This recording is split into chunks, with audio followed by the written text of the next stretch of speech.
তাকবীর। মিজান ভাইয়ের আগমন, শুভেচ্ছা স্বাগতম। মিজান ভাইয়ের আগমন, লিল্লাহে তাকবীর, লিল্লাহে তাকবীর। সম্মানিত হাজিরিন, আপনারা ভালো আছেন সবাই? শীতে কষ্ট হচ্ছে না? মাশাআল্লাহ। 3 দিন ব্যাপী তাফসিরুল কোরআনের প্রোগ্রামের সমাপনী রজনী আজকে। আমি খুব লম্বা সময় নিব না, এটা তো আমার বিভাগীয় প্রোগ্রাম। খুলনা বিভাগের প্রোগ্রাম পেয়ে গেছে যশোর। মাশাআল্লাহ, 9টা প্যান্ডেল আছে, এখানে ধাক্কাধাক্কির কোনো মানি হয় না।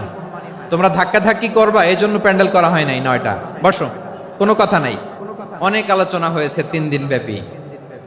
দেশ বরেণ্য প্রথিতযশা ওলামায়ে হযরতের মুখে আপনারা অসংখ্য কথা শুনেছেন। আমলের জন্য এগুলোই যথেষ্ট, নতুন করে আমার বলার কিছুর দরকার নাই। নতুন করে উপস্থাপনের মতো বলার মতো আমার কাছে কিছু নাইও। যা বলার 1500 বছর আগে আল্লাহ তাআলা উম্মাকে বলে দিয়েছেন, ঠিক কিনা? এমন কিতাব দান করেছে যে কিতাবে ভুল নাই, যতই পড়ি ততই শেখা যায়। বিয়ন্ডলেস, বাউন্ডলেস, বটমলেস, কুল কিনারা নাই, কুল কিনারা বিহীন সাগর। পড়েন সুবহানাল্লাহ। আসুন এখানে আসার বসার এই প্রোগ্রামে অংশগ্রহণ করার উদ্দেশ্যকে, নিয়াতকে আমরা খালেস করে নেই। আজকে আমরা যা শুনবো শিখবো আমলের নিয়তে শুনবো, ঠিক কিনা বলেন? শেষ পর্যন্ত নীরবতা বজায় রাখবো। আমি উঠবো, আপনারা উঠবেন। এর আগে ওঠা যাবে না। স্কেডিউলে একটু চেঞ্জ এসেছে, এশার সালাত হয়নি। আমার আলোচনার পরপরই আজান হবে। এশার সালাতে আমরা জামাতে অংশগ্রহণ করে একসাথে বিদায় নেব ইনশাল্লাহ। বলেন, যে টপিকটি নিয়ে আমি আপনাদের সামনে আজকে কথা বলতে চাই, টপিকটি অনেক গুরুত্বপূর্ণ। টপিকটি হচ্ছে হিউম্যান রিসোর্স ডেভেলপমেন্ট, মানব সম্পদ উন্নয়ন। কারণ আল্লাহ তাআলা আমাদের যা দেখ আর না দেখ এটা দিছে। মানুষ আর মানুষ, 18 কোটি মানুষ, ঠিক কিনা? এই 18 কোটির জনসংখ্যার দেশে বসবাস করে আমরা খুশি না বেজার? খুশি হইতে হবে, বেজার হইেন না। জাপানের খবর জানেন? তাদের গ্রোথ রেট নিচের দিকে, উল্টো। জনসংখ্যা নাই, বাচ্চা নিলে, সন্তান নিলে গভর্নমেন্ট তাদের টাকা দেয়। আমাদেরকে আল্লাহ তাআলা দয়া করে মায়া করে এই সম্পদটা দিয়েছেন। এই মানব সম্পদকে যেন আমরা কাজে লাগাই ইনশাআল্লাহ। পড়েন সবাই। হিউম্যান রিসোর্স ডেভেলপমেন্ট অনেক জনগুরুত্বপূর্ণ বিষয়, খুব সেন্সিটিভ বিষয়। বুঝতে হবে যশোরের স্মার্ট ছেলেরা, এই যে আমি যাদেরকে দেখতে পাচ্ছি, all are the Gen Z of Jessore. যারা জেন জি, ওরা স্মার্ট, ওরা ইশারা ইঙ্গিতে কাজ করে। এই যে পুরো গদি উল্টায় দিছে, ঠিক কিনা? 24-এর ছাত্র নাগরিক অভ্যুত্থান আমাদের দেখিয়ে দিচ্ছে কিভাবে চোখের ইশারায় গদি উল্টে দিতে হয়। তো জেনজিদের নিয়ে বসেছে, ওরা তো স্মার্ট, ওরা ডিস্টার্ব করবে না। মেহরবানি করে আমার সাথে কানেক্ট করো, 1 to 1, brain to brain, eye to eye, eye contact করো আমার সাথে। তাকাও, কষ্ট হলো আমার দিকে তাকাও, আওয়াজ করা যাবে না, আমার দিকে তাকাও। প্রিয় ভাইয়েরা, হিউম্যান রিসোর্স ডেভেলপমেন্টের ব্যাপারে কিছু কথা বলবো। এই যে আমাদের বিশাল জনসংখ্যা, এই জনসংখ্যাকে কি করে জনসম্পদে রূপান্তরিত করা যায় এ ব্যাপারে কথা বলবো। আমি সূরাতু বনী ইসরাইলের 70 নম্বর আয়াত তেলাওয়াত করেছি। এই আয়াতের আলোকে কিছু কথা আমি আপনাদের সামনে বলবো। আল্লাহ তাআলা ইরশাদ করছেন, ওয়ালাকাদ কাররামনা বনী আদম ওয়া হামালনাহুম ফিল বাররি ওয়াল বাহরি ওয়া রাযাকনাহুম মিনাত তাইয়্যিবাত ওয়া ফাদ্দালনাহুম আলা কাসীরিম মিম্মান খালাকনা তাফদীলা। পড়েন আল্লাহু আকবার। রব্বুল আলামিন বলেন, ওয়ালাকাদ কাররামনা বনী আদম, আমি বনী আদমকে সম্মানিত করেছি, বনী আদমকে মর্যাদা দিয়েছি। ওয়া হামালনাহুম ফিল বাররি ওয়াল বাহর, বনী আদমকে জলে স্থলে, স্থলে এবং সমুদ্রে চলাচলের বাহন দিয়েছি। ওয়া রাযাকনাহুম মিনাত তাইয়্যিবাত, তাদেরকে পবিত্র রিজিকের বন্দোবস্ত করেছি। ওয়া ফাদ্দালনাহুম আলা কাসীরিম মিম্মান খালাকনা তাফদীলা, আর আমি আল্লাহ যাদেরকে সৃষ্টি করেছি তাদের মধ্য থেকে বনী আদমকে আমি শ্রেষ্ঠ বানিয়েছি। আমরা শ্রেষ্ঠ, আমরা আশরাফুল মাখলুকাত। আমরা কি? এই যে এমনি চিল্লাচিল্লি করে, জিজ্ঞাসা করলে বলে না। আমরা আশরাফুল মাখলুকাত। আমরা কি? শ্রেষ্ঠ, সবার চেয়ে সেরা। আমাদের মতো করে আল্লাহ কাউকে বানায় নাই। দুই পায়ে ভর করে শির দ্বারা এরকম স্ট্যান্ড রেখে মাথা উঁচু করে দাঁড়াতে পারে এরকম কোন প্রাণী পৃথিবীতে আছে? এজন্য আল্লাহ বলেন ওয়ালাকাদ কাররামনা বানি আদম, আমি বনি আদমকে সম্মানিত করেছি, তাদেরকে আমি মর্যাদা দিয়েছি।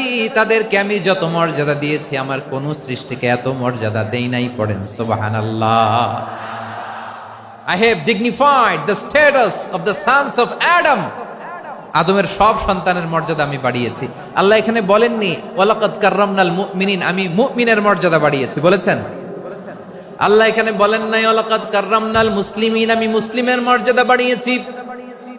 আল্লাহ বলেছেন ওয়ালাকাদ কাররামনা বানি আদম, আমি বনি আদমের সম্মান বাড়িয়েছি। হোক সে মুমিন কিংবা কাফের, মুসলিম কিংবা মুশরিক, আস্তিক কিংবা নাস্তিক, আরব কিংবা অনারব, যেই হোক না কেন আদম সন্তান সবগুলার মর্যাদা বাড়ায় দিয়েছে কে? সবার মর্যাদা আল্লাহ বাড়িয়েছে। মানুষ হিসেবে মর্যাদা। বিশ্বনবী সাল্লাল্লাহু আলাইহি ওয়াসাল্লাম ইহুদির লাশ দেখে দাঁড়িয়ে গেলেন। কার লাশ? আমার যশোরের ভাইয়েরা আওয়াজ করে বলুন, কার লাশ? ইহুদির লাশ দেখে দাঁড়ায় গেলেন। সাহাবারা বললেন ইয়া রাসূলুল্লাহ, আপনি দাঁড়ালেন যে, এটা তো ইহুদির লাশ। বিষ্ণু বললেন আওয়ালাইসাত নাফসান, এটা কি মানুষ নয়? এটা হোক ইহুদি হোক খ্রিস্টান, এটা তো মানুষ। আমি মানুষ দেখে দাঁড়িয়েছি। আই স্যালিউট দ্য হিউম্যানিটি, আমি মানবতাকে সম্মান করেছি। পড়েন সুবহানাল্লাহ। তাহলে এই জমিনে মানুষের মর্যাদা বেশি, হোক আস্তিক হোক নাস্তিক, হোক মুমিন কিংবা কাফের। আদমের সন্তান হলে, মানুষ হলেই তার মর্যাদা বাড়িয়েছে কে? আমার কলিজার টুকরা যশোরের ভাইয়েরা, মানুষের মর্যাদা আল্লাহ এত বাড়িয়েছেন। মানুষ জীবিত থাকলেও যেমনি মর্যাদাবান, মরে গেলেও মর্যাদাবান। সুবহানাল্লাহ পড়েন। মানুষ মরে গেলে এই ডেড বডিটা কি হয়? পচে যায়, গলে যায়, মাটির সাথে মিশে যায়। তাই বলে আপনি ডেড বডির সাথে যাচ্ছে তাই করতে পারবেন না? পারবেন? কেউ যদি অন্যায় করে তাকে যদি আপনি শাস্তির আওতায় আনেন, যা মনে চায় করতে পারবেন না। তারা আগুন দিয়ে পোড়াতে পারবেন না, নাক কাটতে পারবেন না, কান কাটতে পারবেন না, অঙ্গ বিকৃতি করতে পারবেন না। কারণ মানব জাতির মর্যাদা স্বয়ং দিয়েছে কে? ডেড বডি পচে যাবে, গলে যাবে। তারপর ইসলাম বলে না, খবরদার, এই মরা লাশটারও একটা মর্যাদা আছে না নাই? ইসলাম বলে এই লাশটা গলে যাবে, পচে যাবে, কিন্তু এটার অমর্যাদা করো না। কর্পূর দিয়ে, খেজুর পাতা দিয়ে, এটাকে ওয়ার্ম ওয়াটার দিয়ে, গরম পানি দিয়ে ধৌত করো। সাদা শুভ্র ধবধবে কাপড় দিয়ে লাশটাকে তুমি কাভার করো। তারপরে খাটিয়ার মধ্যে লাশটাকে রেখে বিশাল একটা প্রোগ্রাম করো, একটা ফিউনারাল প্রোগ্রাম করো। ওই প্রোগ্রামের ডানে বায়ে পেছনে লাশটারে রাখলে হবে না, প্রোগ্রামের একেবারে সামনটাতে তুমি লাশটাকে রাখো। সুবহানাল্লাহ। একটা ফিউনারাল প্রোগ্রাম করতে হবে, তাকে শেষ বিদায় জানাতে হবে, যেটাকে আমরা জানাজা বলি। কি বলি? জানাজা মানে মাইয়েতের জন্য দোয়া, তার জন্য দোয়া করা হয়। তাকে একটা সিস্টেমেটিক অর্ডারে কবরে রাখা হয়, সুন্দরভাবে সেটাকে কবরস্থ করা হয়, মাটি দেয়া হয়, পানি দেয়া হয়। তার মানে মরে গেলেও মানুষের সম্মান বাড়ায় দিয়েছে কে? এজন্য আল্লাহ বললেন ওয়ালাকাদ কাররামনা বানি আদম, বনি আদমের সম্মান মর্যাদা আমি আল্লাহ বাড়িয়ে দিয়েছি। মানুষের সম্মানে তুমি কখনো আঘাত করো না, ঠিক কি না? তাহলে ভাই, প্রথম মেসেজ হচ্ছে the first and foremost message tonight to the people of Jessore. Allah বলেন I have dignified the status of son of Adam, আমি বনি আদম সবার মর্যাদা বাড়িয়ে দিয়েছি। হোক আস্তিক নাস্তিক, হোক কাফের কিংবা মুশরিক, তার মর্যাদা বাড়াই দিছে কে? যখন বন্যা হয় আমরা ত্রাণ নিয়ে যাই, আমরা শুধু মুসলমানদেরকে ত্রাণ দেই নাকি? হ্যাঁ, আমরা মুসলমানকেও দেই, অমুসলমানকেও দেই, হিন্দুকেও দেই, বৌদ্ধকেও দেই। যেখানেই মানবতা বিপন্ন সেখানে ইসলামের হেল্পিং হ্যান্ড আছে না নাই? সুবহানাল্লাহ। কি দিন আমরা পেয়েছি, কি বিধান আমরা পেয়েছি। ওয়ালাকাদ কাররামনা বানি আদম, আমি বনি আদমকে সম্মানিত করেছি। এরপর আল্লাহ বললেন ওয়া হামালনাহুম ফিল বাররি ওয়াল বাহর, মানুষকে স্থলে এবং সমুদ্রে চলাচলের বাহন আমি দিয়েছি। স্থলে কিভাবে চলবে, জলে কিভাবে চলবে, এই বাহনের ব্যবস্থা করেছে কে? এই জেনজি, এই স্যামড়া, ইরাম করতেছো কিসের জন্য? হ্যাঁ, ইরাম করলে চলবি? হ্যাঁ, বস বস বস বস। আওয়াজ করতেছো কেন? দিবা না, কথা বলতে দিবা না আমাকে? তো এইটা বুঝি তোমাদের ভালোবাসার নমুনা? তোমাদের ভালোবাসার কারণে যদি আমি কোথাও দাঁড়াতেই না পারি, কোথাও বসতে না পারি, কোথাও দুটা কথা বলতে না পারি, এই ভালোবাসা দিয়ে কি হবে আমার? বরং ঘামতে ঘামতে ঘর্মাক্ত হব, রক্তাক্ত হব, কিন্তু সেন্ট্রালি যে ইনস্ট্রাকশন আসবে, সেই ইনস্ট্রাকশনের এক চুল আমরা ডানে বায়ে যাব না। এইটা গণজাগরণের জন্য এইটা দরকার, ইসলামী বিপ্লবের জন্য এইটা দরকার। তো আধা ঘন্টা ধরে যদি তোমাদেরকে থামানোই না যায়, এই লস্কর দিয়ে আমি কি করব? আল্লাহর ওয়াস্তে নো নো নো স্লোগান, চুপচাপ একেবারে আমার দিকে তাকাও। আল্লাহ বললেন ওয়া হামালনাহুম ফিল বাররি ওয়াল বাহার, জলে স্থলে আমি চলাচলের যানবাহনের ব্যবস্থা করেছি। আমরা স্থলে ঘোড়ার উপরে চড়ি, উটের উপরে চড়ি, গাড়ির উপরে চড়ি। এই যে গাড়ির ইঞ্জিন বানাইছি আমরা, এটার মেধা দিয়েছে কে? আবার সাগরের মধ্যে আমরা নৌযান, জলযান, বড় বড় জাহাজ দিয়ে এক মহাদেশ থেকে আরেক মহাদেশ যাই, এক দেশ থেকে মালামাল গুলো আরেক দেশে পাঠাই। সাগরের ভেতরে নৌকাগুলোরে ধরে রাখলো কে? والفلك التي تجري في البحر بما ينفع الناس, মানুষের উপকার আছে এরকম সরঞ্জামাদি নিয়ে সাগরের উপরে বিশাল বিশাল জলযানগুলো চলে। এগুলো ডুবে যায় না, কাত হয়ে যায় না, পড়ে যায় না। এগুলোকে স্থিতিস্থাপকতাকে ঠিক করে রাখলো কে? আপনারা জাহাজ দেখেছেন? জাহাজ, হ্যাঁ, বাড়ি চট্টগ্রাম হইলে দেখতে পারতেন। দেখছেন? বিশাল বিশাল জাহাজ, বিশাল জাহাজ মালামাল নিয়ে এক মহাদেশ থেকে আরেক মহাদেশে যায়। গত মাসে আমার জাপান সফর ছিল। এই যে বাংলাদেশে যে গাড়িগুলো চালান, বেশিরভাগ গাড়ি আসে কিন্তু জাপান থেকে। হাজার হাজার গাড়ি একটা জাহাজ বহন করতে পারে, হাজার হাজার গাড়ি। এটাতে সাগরের মধ্যে ভাসাইলো কে? সবাই বলুন, ভাসালো কে? হাজার হাজার গাড়ি নিয়ে জাপানিজ গাড়িগুলো আমাদের চট্টগ্রামের এয়ারপোর্টের বন্দরে ভিড়ে। যুক্তরাষ্ট্রে আমি দেখেছি বিশাল বিশাল জাহাজ। আপনারা টাইটানিক জাহাজের নাম শুনেছেন? টাইটানিকেরও 8 গুণ 10 গুণ বড়। সুবহানাল্লাহ কইবেন না? টাইটানিক জাহাজের 8 গুণ 10 গুণ বড় একটা জাহাজ আছে, আইকন অফ দ্য সি, আমি দেখে এসেছি। রয়্যাল ক্যারিবিয়ান দেখে এসেছি। সাগরের সামনে জেটিতে যখন দাঁড়ালাম, জাহাজটা যখন যায়, আমার মনে হচ্ছে একটা শহর, গোটা শহর, the entire city is floating on the water. পুরো একটা শহর মনে হয় পানির উপর দিয়ে ভেসে যাচ্ছে। পড়েন সুবহানাল্লাহ। এই যে আইকন অফ দ্য সি, এই ক্রুজ, এই জাহাজটা, এটার ভেতরে স্টেডিয়াম আছে। কিসের ভিতরে স্টেডিয়াম? কথা বুঝে নাই বোধহয়। স্টেডিয়াম কিসের ভিতর? সুইমিং পুল আছে, শপিং মল আছে, রেস্টুরেন্ট আছে, ক্লাব আছে, 3000 4000 রুম বিশিষ্ট, কক্ষ বিশিষ্ট হোটেল আছে। এই সবগুলোর নিয়ে এগুলো চলে সাগরের এই দোলার মধ্যে, জলোচ্ছ্বাসের মধ্যে। এই সাগরের ভেতরে এই জাহাজগুলোর ভাষায় রাখছে কে? সূরা আর রহমানে আল্লাহ তাআলা বললেন ওয়ালাহুল জাওয়ারিল মুনশাআতু ফিল বাহরি কাল আ'লাম ফাবিআইয়ি আলা, সবাই পড়েন ফাবিআইয়ি আলাই রাব্বিকুমা তুকাযযিবান। পাহাড় সম বড় বড় জাহাজগুলো মাল বোঝাই করে সাগরের মধ্যে ভেসে বেড়ায়। এগুলো দিয়ে মালামাল বহন করা যায়, মানুষরা এক দেশ থেকে আরেক দেশে যায়। এই জাহাজগুলোরে সাগরের ভেতরে ভাসায় রাখলো কে? এই আয়াতের ভেতরে আল্লাহ তাআলা সূরাত বনী ইসরাঈলের এই চমৎকার আয়াতের ভেতরে আল্লাহ তাআলা বেসিকলি মানব জাতির প্রতি তার 4টি স্পেশাল অনুগ্রহের কথা বলেছেন। কয়টি? 2টা বলে ফেলছি। 1 নাম্বার ওয়ালাকাদ কাররামনা বনী আদম, আমি বনী আদমের সম্মান বাড়াইছি। নাকি মুসলমানদের? নাকি মুসল্লিদের? কার সম্মান বাড়িয়েছি? বনী আদমের। তাহলে human dignity, the first part of the verse talks about the human dignity. 2 number অংশ আল্লাহ তাআলা বললেন ওয়া হামালনাহুম ফিল বাররি ওয়াল বাহর, স্থলে এবং সমুদ্রে আমি তাদের জন্য চলাচলের বাহন দিয়েছি। সুবহানাল্লাহ। তার মানে smooth movement on land and sea, জলে এবং স্থলে যাতে আমরা স্মুথলি মুভ করতে পারি আল্লাহ তাআলা দিয়েছেন। 3 নাম্বার আল্লাহ তাআলা বললেন ওয়া রাযাকনাহুম মিনাত তাইয়্যিবাত, মানুষের জন্য আমি পবিত্র রিজিকের ব্যবস্থা করেছি। জলে এবং স্থলে যত প্রাণী আছে সবগুলা প্রাণীকে রিজিক দেয় কে? আমাদেরকে রিজিক দেয় কে? সাগরের মাছগুলোকে, বড় বড় তিমি মাছগুলোরে রিজিক দেয় কে?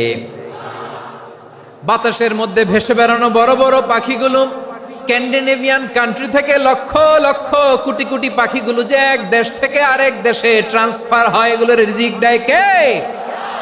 রব্বুল আলামিন বলেন ওয়ামা মিন দাব্বাতিন ফিল আরদি ইল্লা আলাল্লাহি রিজকুহা ওয়া ইয়ালামু মুস্তাকাররাহা ওয়া মুস্তাওদাআহা কুল্লুম ফি কিতাবিম মুবিন। আল্লাহু আকবার। রব্বুল আলামিন বলেন ভূপৃষ্ঠে বিচরণশীল যত প্রাণী আছে সব প্রাণীগুলোকে আমি আল্লাহ আমার নিজের কুদরতে রিজিকের বন্দোবস্ত করি। এই প্রাণীগুলো কোথায় থাকে, কোথায় যায়, সব জায়গায় আমি রিজিক পৌঁছে দেই। রিজিক কেউ দিতে পারে না, রিজিকের মালিক কে? রিজিকের মালিক তিনি আল্লাহ। এজন্য আল্লাহ তাআলা বললেন ওয়া রাযাকনাহুম মিনাত তাইয়্যিবাত। এরপরে আল্লাহ বললেন ওয়া ফাদ্দালনাহুম আলা কাসীরিম মিম্মান খালাকনা তাফদীলা। আমি যত প্রাণী সৃষ্টি করেছি সকল প্রাণীর মধ্যে মানুষের মর্যাদা শ্রেষ্ঠত্ব আমি দিয়েছি। সুবহানাল্লাহ পড়েন। তাহলে 1 নম্বরে আল্লাহ বললেন আমি বনি আদমের মর্যাদা বাড়ালাম। এরপরে বললেন স্থলে এবং সমুদ্রে চলাচলের জন্য যানবাহন দিলাম। 3 নম্বরে আল্লাহ বললেন পবিত্র রিজিকের ব্যবস্থা করে দিলাম।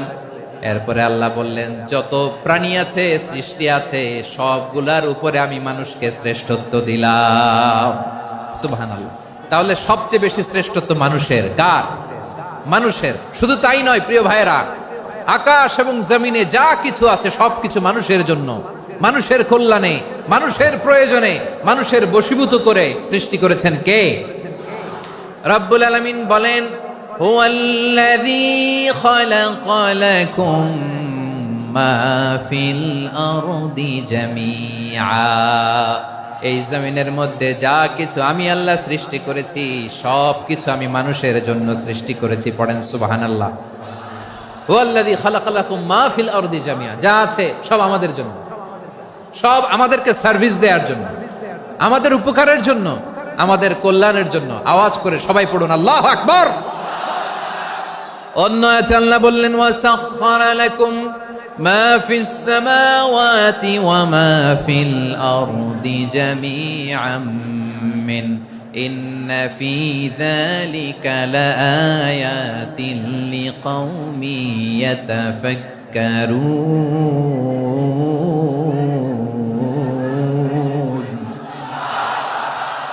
প্রথমে আয়াতে আল্লাহ বললেন জমিনে যা আছে সব তোমাদের কল্যাণে আমি সৃষ্টি করলাম।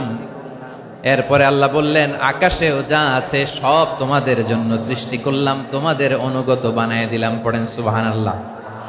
মানুষের কি ব্রেইন দেখেন, মানুষ জমিন ছেড়ে আকাশে চলে যায়। পাখি দেখে মানুষের শখ হলো পাখি যেহেতু উঠতে পারে আমরাও পারবো।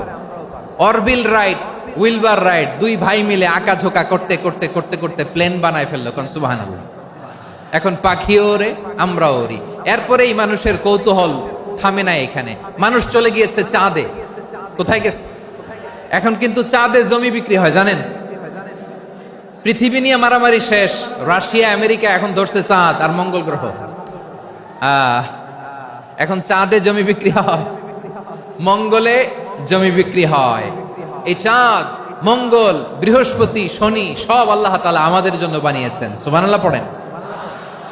মানুষ সাগরের উপরে চড়ে, শূন্যে ভেসে বেড়ায়, পাহাড় কেটে সুড়ঙ্গ বানায়, টানেল বানায়।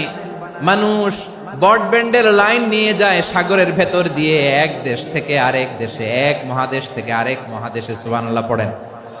তার মানে গোটা বিশ্বের সবকিছুর উপরে control, superiority over all creatures, সবকিছুর উপর কন্ট্রোল, মনিটরিং, নিয়ন্ত্রণ, এটা প্রতিষ্ঠা করে দিয়েছে কে? এজন্যই মানুষের শ্রেষ্ঠত্ব। ওয়ালাকাদ কাররামনা বানি আদম, আমি বনি আদমের সম্মান বাড়িয়েছি, মর্যাদা আমি বাড়িয়ে দিয়েছি এই কারণে, কারণ মানুষ সবকিছুর উপর নিয়ন্ত্রণ নিতে পারে। মানুষকে নিয়েই কোরআনের সব আলোচনা, মানুষকে নিয়েই কোরআনের সব। তাই কোরআনের কেন্দ্রীয় আলোচ্য বিষয় হচ্ছে মানুষ।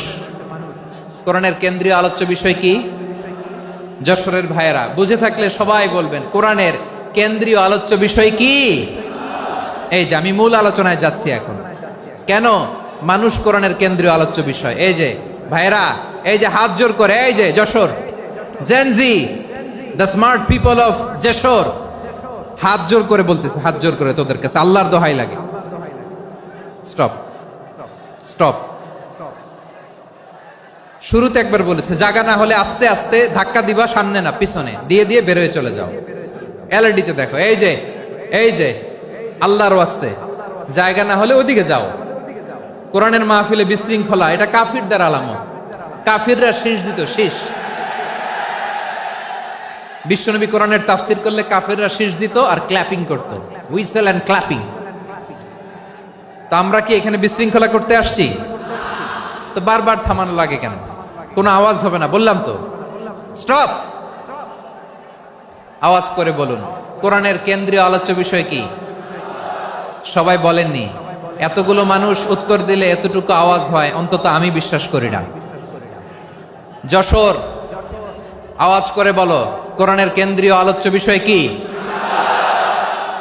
মানুষ। এই মানুষ কোরআনের কেন্দ্রীয় আলোচ্য বিষয়। মানুষকে আল্লাহ স্বাধীনতা দিয়েছেন, ফামান শাআ ফালইউমিন ওয়া মান শাআ ফালইয়াকফুর।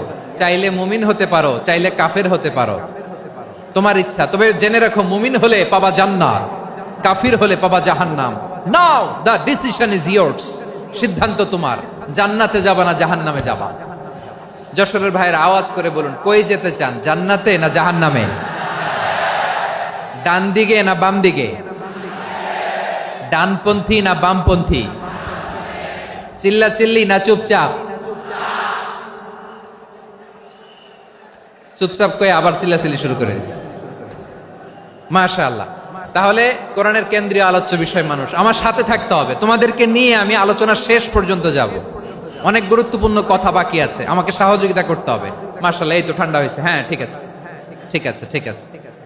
মানুষকে আল্লাহ এত স্বাধীনতা দিয়েছেন, মানুষ চাইলে অনেক ভালো হইতে পারে। ভালোর রাস্তাও খোলা, খারাপ হওয়ার রাস্তাও খোলা। ভালো হইলে মানুষ অনেক ভালো, খারাপ হইলে অনেক খারাপ। ভালো হইলে সবচেয়ে ভালো, খারাপ হইলে সবচেয়ে খারাপ। এজন্য সিদ্ধান্ত আপনাকে নিতে হবে। আল্লাহ তাআলা বলছেন লাকাদ খালাকনাল ইনসানা ফি আহসানি তাকওয়িম সুম্মা রাদাদনাহু আসফালা সাফিলিন। আমি মানুষকে অনেক সুন্দর অবয়বে, সুন্দর আকৃতিতে সৃষ্টি করেছি। তার শুধু চেহারার ডিজাইনটাই সুন্দর নয়, তার ব্রেনটা বড্ড সুন্দর, তার মানসিকতা বড্ড সুন্দর, তার সৃজনশীলতা বড্ড সুন্দর। পড়েন সুবহানাল্লাহ।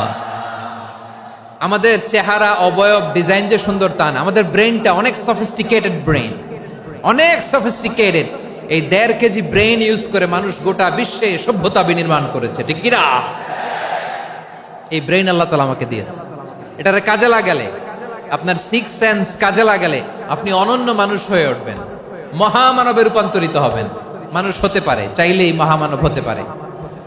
আবার যদি মানুষ চায় খারাপও হতে পারে।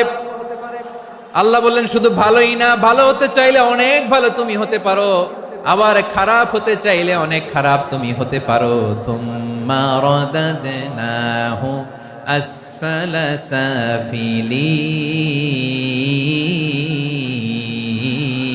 সাফিলিন। খারাপ হলে একেবারে খারাপ হতে পারো, নিকৃষ্ট হলে একেবারে নিকৃষ্ট হতে পারো, ভালো হলেও ভালো হতে পারো। কোন সুবহানাল্লাহ। এবার আওয়াজ করে বলুন ভালো হতে চাই না খারাপ, শ্রেষ্ঠ না নিকৃষ্ট? মানুষ ভালো হলে মানুষ ফেরেশতার চেয়েও ভালো, মানুষ খারাপ হলে সে পশুর চেয়েও খারাপ। কথা ঠিক কিনা বলেন? ভালো হলে ফেরেশতার চেয়েও ভালো, খারাপ হলে পশুর চেয়েও নিকৃষ্ট। তার মানে শ্রেষ্ঠত্বে মানুষ, শ্রেষ্ঠত্বে ফেরেশতাকে হার মানায়, আর অধপতনে শ্রেষ্ঠত্বে ফেরেশতাকে ছাড়িয়ে যায়, আর অধপতনে পশুকেও হার মানায়। আই রিপিট, আমি আবারও বলছি, মানুষ শ্রেষ্ঠত্বে ফেরেশতাকে ছাড়িয়ে যায়, আর অধপতনে সে পশুকেও হার মানায়। আওয়াজ করে বলতে হবে ঠিক কি না? এটার প্রমাণ কি? মানুষ শ্রেষ্ঠ হইলে যে ফেরেশতার চেয়েও সেরা, তার প্রমাণ কি?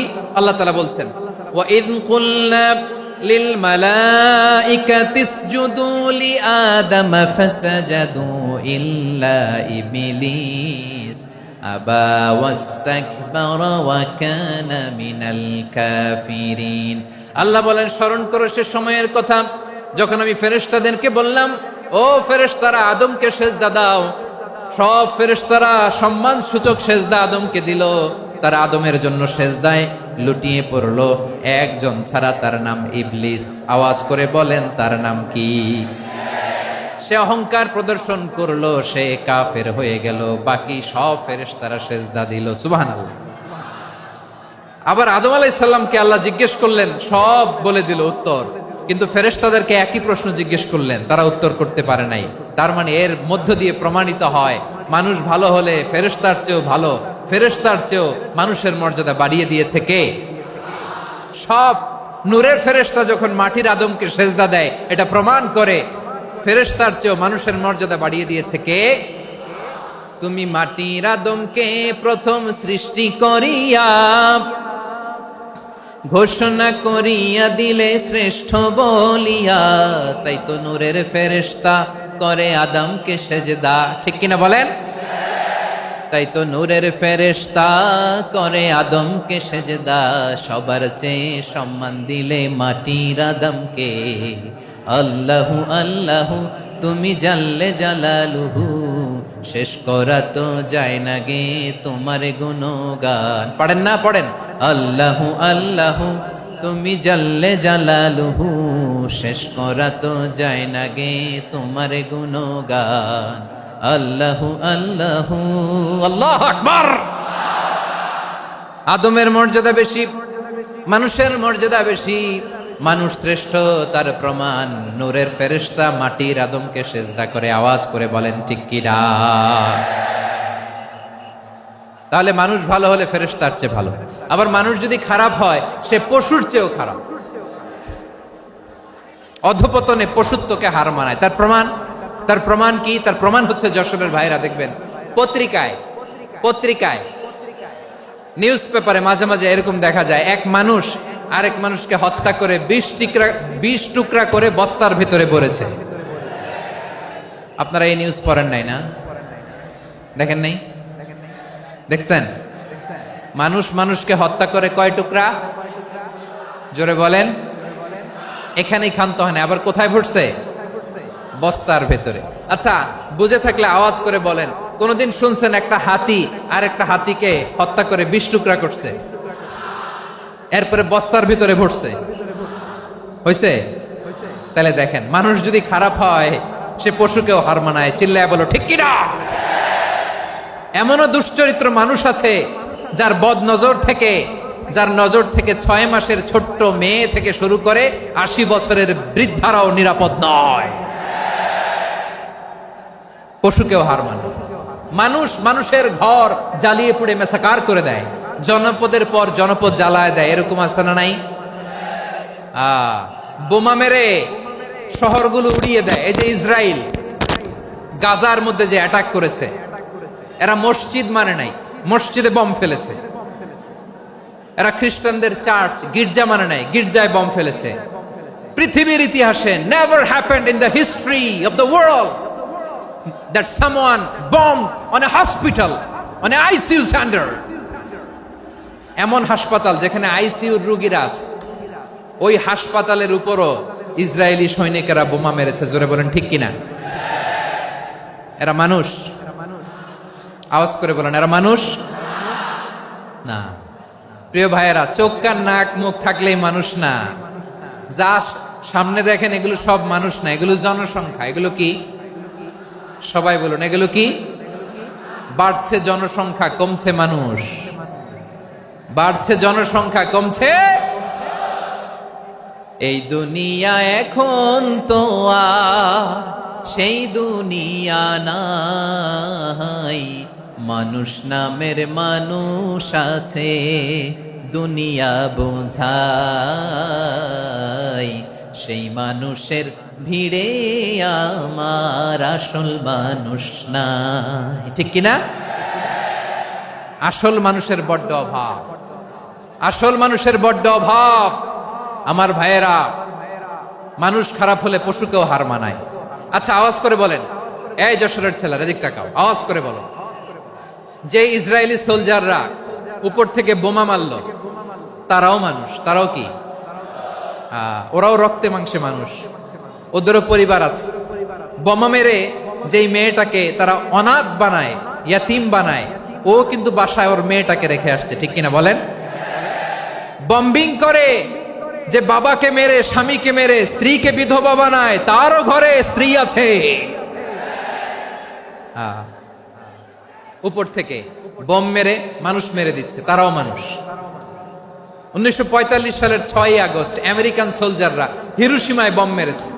আমি নিজে দেখে এসেছি জাপানের হিরোশিমাতে।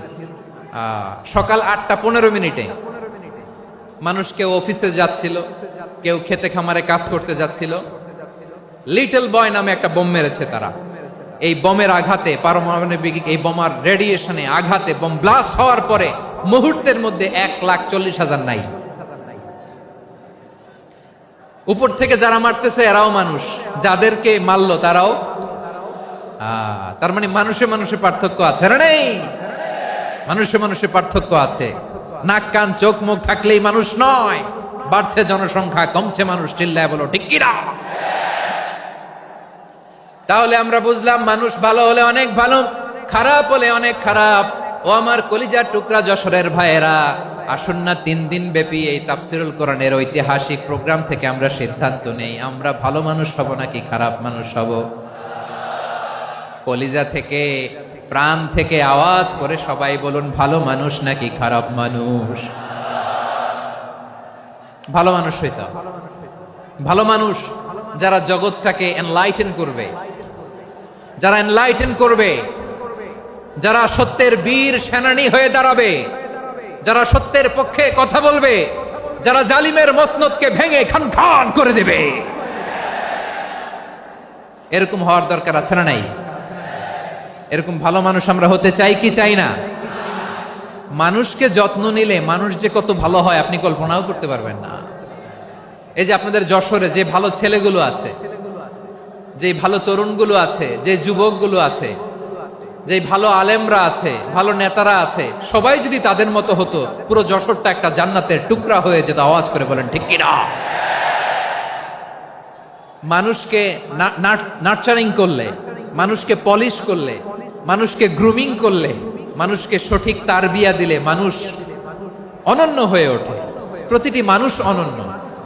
আমি অনন্য, আপনি অনন্য, আমরা সবাই অনন্য। সুবহানাল্লাহ বলেন। মানুষকে আল্লাহ তাআলা দিয়েছেন অসীম ক্ষমতা, অসীম ক্ষমতা। সুবহানাল্লাহ। একটা মানুষ পারে না এমন কিছু নাই, একটা মানুষ পারে না এমন কিছু নাই। বিশ্বাস করতে হবে, মানুষ যা কল্পনা করতে পারে ওইটা মানুষ করে দেখাতে পারে। যশোরের ভাইয়ের, আই রিপিট, আমি আবারও বলছি, এই চিল্লাচিল্লি করলে আমার এই গুরুত্বপূর্ণ কথা তোমরা মিস করবা। আমরা যখন আমার পিতার পৃষ্ঠদেশে ছিলাম, পিতার পৃষ্ঠদেশ থেকে শুক্রাণু যখন মায়ের গর্ভদেশে যেয়ে পড়ে, কতটা শুক্রাণু ভ্রমণ শুরু করে জানো? 20 কোটি শুক্রাণু। একবার সিমেন আউট হলে সেখানে 20 কোটি শুক্রাণু থাকে, ভ্রমণ শুরু করে। ওই 20 কোটি শুক্রাণুর মধ্য থেকে তুমি আমি আজকে এক বিকশিত শুক্রাণু মানব রূপে পৃথিবীতে এসেছি। সুবহানাল্লাহ। ওই 20 কোটি শুক্রাণুর প্রতিযোগিতায় সবাইরে পেছনে ফেলে সেদিন আমি সফল হয়েছিলাম, সেদিন আমি বিজয়ী হয়েছিলাম। সেদিন আমি এত ছোট ছিলাম, মাইক্রোস্কোপ দিয়েও আমার অস্তিত্ব টের পাওয়া যায় না। আমি এত তুচ্ছ ছিলাম, নগণ্য ছিলাম। আমার কান ছিল না, আমার চোখ ছিল না, আমার হাত ছিল না, আমার জন্য রিকমেন্ডেশন করার মতো মামু ছিল না, খালা ছিল না, কেউ ছিল না। তারপরেও ওই প্রতিযোগিতায় ওই কম্পিটিশনে যখন আমারে কেউ হারাতে পারে নাই, আল্লাহর জমিনেও আমারে কেউ হারাতে পারে না। হারার জন্য তোমার জন্মই হয় নাই, তুমি আসছোই জিতার জন্য। সুবহানাল্লাহ। বিশ্বনবী বলেন, আন্নাসু মাআদিন কামাআদিনি যাহাবি ওয়াল ফিদ্দা খিয়ারুহুম ফিল জাহিলিয়াতি খিয়ারুহুম ফিল Islam. Peoples are like mines of gold and silver. সোনার খনি, রূপার খনি, এর চেয়েও বড় খনি হচ্ছে এই মানব সম্পদের খনি। আওয়াজ করে বলেন আল্লাহু আকবার। আল্লাহ তাআলা এই সম্পদ আমাদেরকে দিয়েছে। বিশ্বনবী বলেন, মানুষ হচ্ছে খনির মতো। খিয়ারুহুম ফিল জাহিলিয়াতি খিয়ারুহুম ফিল ইসলাম। জাহিলি যুগে যারা সেরা, ইসলামেও তারা সেরা। ইদা ফাকুহু, যদি তারা বুঝবান হয় তাহলে তাদেরকে সেরা বানায় দিবে কে? তাহলে মানুষের চেয়ে সেরা কেউ হতে পারে? মানুষের চেয়ে অনন্য কেউ হতে পারে? মানুষকে কেউ হারাতে পারে? আওয়াজ করে বলো, তোমাকে কেউ হারাতে পারবে? এই সাহস জাগছে আজকের আলোচনা থেকে। আমি তুমি অনন্য, আমাকে তোমাকে হারায়া দেওয়া এত সহজ না, ঠিক কিনা? একটা কথা জীবনের সাথে সেট করে নিতে হবে, আমি জিতি নয় শিখি, আমি কখনো হারি না। জীবনের সাথে সেট করে নাও, জেনজি অফ জেসর, আমি কখনো হারি না, আমি হয় জিতি নয় শিখি। চিল্লায় বলো ঠিক কিনা? আমি কখনো হারি না, আমার হারানো এত সোজা না। কি সাহস জাগছে? বুকে সাহস জাগছে? তাকবীর পড়ো, লিল্লাহে তাকবীর। তাহলে বিশ্বনবী বললেন, নাসু মাআদিন, মানুষ হচ্ছে খনি। এই ধাক্কা ধাক্কি আমি জানি এগুলো ভালোবাসার ধাক্কা ধাক্কি, এজন্য আমি সহ্য করে নেই। এগুলো যে ভালোবাসার ধাক্কা ধাক্কি এটা আমরা বুঝি। পৃথিবীর কোন আইন, সিকিউরিটি প্রটোকল দিয়ে এটারে মানানো যাবে না, কারণ এটা তো ভালোবাসা, লাভ। লাভ কোন আইন কানুন দিয়ে বাধা যায় না, মানানো যায় না, ঠিক কিনা বলো?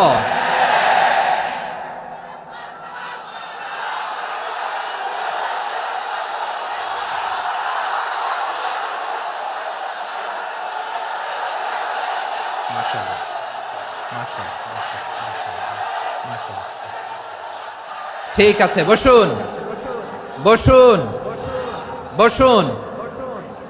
আল নাসু মাআদিন, মানুষ হচ্ছে খনি। এই খনির যত্ন নিতে হবে। আমার মা বাবা যারা এসেছেন, আপনার ছেলে মেয়ের যত্ন নেন। আপনার ছেলের মধ্যে যে কি পটেনশিয়াল আপনি জানেন না। আপনার এই ছোট্ট অবুজ ছেলেটাই আগামী দিনের শায়েখ আহমদুল্লাহ হবে। আপনার হেফজখানায় পড়া ওই ছোট্ট ছেলেটাই আগামী দিনের আল্লামা মামুনুল হক হবে। আপনার ওই ছেলেটা আমির হামজা হবে, আব্দুল হাই সাইফুল্লাহ হবে। এভাবে বড় বড় আলেম হবে, তারা যুগশ্রেষ্ঠ আলেম হবে। সেই একদিন এই বাংলাদেশের পার্লামেন্টে যে বক্তব্য দিয়ে যশোরের পক্ষে কথা বলবে। আপনি জানেন না, কাউকে ছোট করবেন না আপনি। ওর কনফিডেন্স আপনি কমাবেন না, আপনি কমাতে পারেন না। প্যান্ডেলে আমার যে মা বোনেরা আছেন, ছেলে মেয়েদেরকে কখনো ছোট করে কথা বলবেন না। ও যে কোথায় যাবে আপনি জানেন না। আপনি মা হয়ে তাকে সাহস দিবেন, তার কল্পনার জগৎটাকে সাজাতে তাকে উৎসাহিত করবেন, ঠিক কিনা বলেন? আর আমার প্যান্ডেলের আমার প্রিয় শ্রদ্ধাশীলা মায়েরা বোনেরা, আপনারা তো আরো দামি সম্পদ। বিশ্বনবী বলেন, আর দুনিয়া কুল্লুহা মাতা। আল্লাহ আল্লাহ আল্লাহ। বিশ্বনবীর কথার ওজন দেখেন, আর দুনিয়া কুল্লুহা মাতা ওয়া খায়রু মাতা'আদ দুনিয়াল মারআতুস সালিহা। বিশ্বনবী বলেন, দুনিয়ায় যা দেখো সব আল্লাহর দেওয়া অ্যাসেট, মানে সম্পদ। আর এত অ্যাসেটের ভিড়ে সবচাইতে শ্রেষ্ঠ সম্পদ হচ্ছে নেককার নারী। সুবহানাল্লাহ। ভাইয়েরা বোনের সাথে খারাপ আচরণ করো না, সন্তান মায়ের সাথে খারাপ আচরণ করো না। আমাদের মায়েরা আমাদের asset, they are our priceless asset. কারণ এই মায়েদের পেটে এসেছে আল্লাহর ওলিরা, এই মায়েদের পেটে এসেছে খান জাহান আলী, এই মায়ের পেটে এসেছে শাহজালাল ইয়ামানি, এই মায়ের পেটে এসেছে আল্লাহর সব নবীরা। নাকি নবীরা আকাশ থেকে ধপ করে জমিনে নেমে আসছে? মায়ের পেটে আসছে। এই মায়ের পেটগুলো খনি। আমার সম্মানিতা মায়েরা বোনেরা, নিজেকে ইসলাম দিয়ে সাজান, নিজেকে ইসলাম দিয়ে সাজান, নিজেকে পবিত্র রাখুন, নিজের আব্রু ইমান ইজ্জতের হেফাজত করুন, কোরআন পড়ুন, সুন্নাহ পড়ুন। আপনি জানেন না আপনার গর্ভে কে আসছে, কোন ক্ষণজন্মা পুরুষকে আল্লাহ তাআলা আপনার গর্ভে পাঠাবে আপনি জানেন না। মায়েরা নিজেদেরকে পবিত্র রাখুন, ইসলাম চর্চা করুন, কোরআন চর্চা করুন, নৈতিকতা দিয়ে নিজেকে সাজান। যশোরের জেনজি নিজেদেরকে প্রস্তুত রাখো আগামীর বাংলাদেশের জন্য। নৈতিকতা, মোরালিটি, ভ্যালিউজ দিয়ে নিজেকে সাজাও, ইসলাম দিয়ে নিজেকে সাজাও, কারণ আগামীর বাংলাদেশ ইসলামের বাংলাদেশ। বাংলাদেশের আসল পরিচয় ইসলাম। বাংলাদেশের আসল পরিচয় কি? সবাই বলে না। বাংলাদেশের আসল পরিচয় কি? এই ইসলাম নিয়ে আমরা সংসদ ভবন সাজাবো, রাজি আছি না নাই? শেকড় ভুলে যাওয়া যাবে না। আমরা ধাপে ধাপে শারিয়া আইনের দিকে যাব ইনশাআল্লাহ, কিন্তু জঙ্গিবাদ দিয়ে নয়, কট্টরপন্থা দিয়ে নয়। আমরা ইন্টেলেকচুয়ালি, গ্রাজুয়ালি, ধাপে ধাপে শারিয়া আইনের দিকে মুভ করব ইনশাআল্লাহ। বলো লিল্লাহি তাকবীর। এদেশের আসল পরিচয় সবাই বলে না, আওয়াজ করে, এদেশের আসল পরিচয়। এদেশে আজান শুনে সূর্য ওঠে শহর গ্রামে, এদেশে আজান শুনে সূর্য ডুবে সন্ধ্যা নামে, এদেশে সকল কাজে সবাই বলে বিসমিল্লাহ, এদেশে ভালো কিছু দেখে শুনে হাসি মুখে সবাই বলে মাশা আল্লাহ। সুবহানাল্লাহ, সুবহানাল্লাহ, সুবহানাল্লাহ, সুবহানাল্লাহ, সুবহানাল্লাহ, সুবহানাল্লাহ, সুবহানাল্লাহ, সুবহানাল্লাহ। ও নবীন তরুণ, তোমার কিসের এত ভয়? জেনে রেখো বাংলাদেশের আসল পরিচয়। বাংলাদেশের আসল পরিচয় ইসলাম। আওয়াজ তুলে বলো, আসল পরিচয় কি? এদেশে পরস্পরে দেখা হলে দেয় সালাম, এদেশে আমজনতার হৃদয় জুড়ে পাক্কালাম, ঠিক কি না? এদেশে বিপদ এলে সর্বজনে সর্বক্ষণে দোয়া পড়ে ইন্না লিল্লাহ, সুবহানাল্লাহ, সুবহানাল্লাহ, সুবহানাল্লাহ, সুবহানাল্লাহ। এদেশে আজান শুনে সূর্য ওঠে শহর গ্রামে, এদেশে আজান শুনে সূর্য ডুবে সন্ধ্যা নামে, এদেশে সকল কাজে সবাই বলে বিসমিল্লাহ, এদেশে ভালো কিছু দেখে শুনে হাসি মুখে সবাই বলে মাশা আল্লাহ।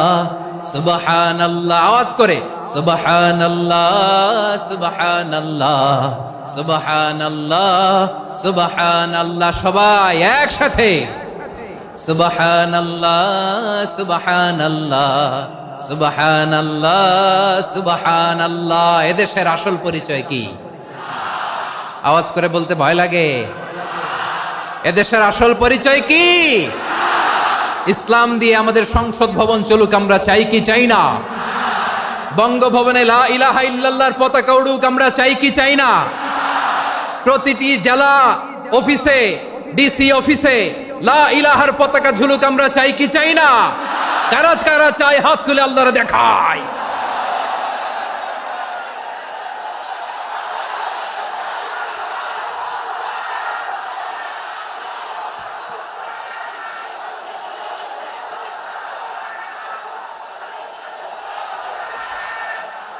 মাশাআল্লাহ, মাশাআল্লাহ, মাশাআল্লাহ, মাশাআল্লাহ। যশোর, আওয়াজ করে বলো, ভালো মানুষ না খারাপ মানুষ? বুঝে বলছো তো? মানুষ ভালো হলে যে কত ভালো। এই মানুষকে যত্ন নিলে, মানুষকে মানুষ বানালে যে সে কি হতে পারে শুনবা? হ্যাঁ, নাকি মোনাজাত দিয়ে দিব? শুনবা? তাহলে থামতে হবে। থামো, আমি যখন বলবো থামো থামো, তাকবীরের সময় দিলে তাকবীর, থামো থামো। মানুষকে যত্ন নিলে, এদিকে এদিকে, ড্রোন নামায় ফেল। হয়েছে, ড্রোনের ফুটেজ হয়ে গেছে, এবার ড্রোন নামায় ফেল। আমার দিকে তাকাও। মানুষকে, তোমরা এদিক সেদিক তাকালে তো গুরুত্বপূর্ণ পয়েন্ট মিস হয়ে যাবে। এদিকে এদিকে, হ্যাঁ ঠিক আছে, এদিকে। মানুষকে যত্ন নিলে মানুষের মধ্যে যারা কি পটেনশিয়াল রেখেছে। আমি জাপানের দুইটা উদাহরণ দেই। জাপানের এই এই এভাবে এভাবে হবে? হয় বসো নয় পেছনে, কথা নাই, কথা তো বলাই যাবে না, হারাম কথা বলা আজকে, একেবারে চুপ। আজকের জন্য হারাম করে দিছে আমি, এই কিছু সময়ের জন্য একেবারে নিষিদ্ধ। জাপানের দুইটা উদাহরণ দেই, খেয়াল করে একটু শুনেন, বুঝবেন। আল্লাহ, 2022 সালে জাপানের সাথে জার্মানির খেলা, ফিফা ওয়ার্ল্ড কাপ 2022। এক পক্ষে জাপান, আরেক পক্ষে কোন দেশ? কথা শোনে নাই। এক পক্ষে কোন দেশ, আরেক পক্ষে সবাই। এক পক্ষে, আরেক পক্ষে। ওই খেলায় জিতেছিল জাপান, জিতেছিল 22 সালের এই ফিফা ওয়ার্ল্ড কাপে জাপান ফুটবল খেলায় জিতে, as a part of their celebration তারা খেলার পরে পুরো স্টেডিয়ামটারে ক্লিন করে, the fan base of Japan. লক্ষ লক্ষ মানুষ খেলা দেখতে যায়, তো এত ডাস্টবিনও তো নাই, তো যারা ডাস্টবিনে জায়গা পায় নাই তারা এই যে চকলেটের প্যাকেট, পানির বোতল, চিপসের প্যাকেট তারা এদিকে সেদিকে রেখে দিয়েছে। জাপানের ভক্তরা, জাপানের ফলোয়াররা, as a part of their celebration তারা খেলার পরে পুরো স্টেডিয়ামের সব ময়লা আবর্জনা ক্লিন করে তারপরে বিদায় নিয়েছে। তাদেরকে কি ক্লিন করার দায়িত্ব দেয়া হয়েছিল? এই যশোর, জাপানের যে ছেলেরা খেলা দেখতে গেছিল ওদেরকে কি ক্লিন করার দায়িত্ব দিছিল? তারা কি স্টেডিয়ামের পরিচ্ছন্নতা কর্মী? তাদের আকল, তাদের সিক্স সেন্স তাদেরকে বলেছে। ছোটবেলা থেকে জাপান গভর্নমেন্ট ওদেরকে এত পরিচ্ছন্নতা শেখায়, ক্লিনলিনেস অ্যাওয়ারনেস ক্যাম্পেইন করায়।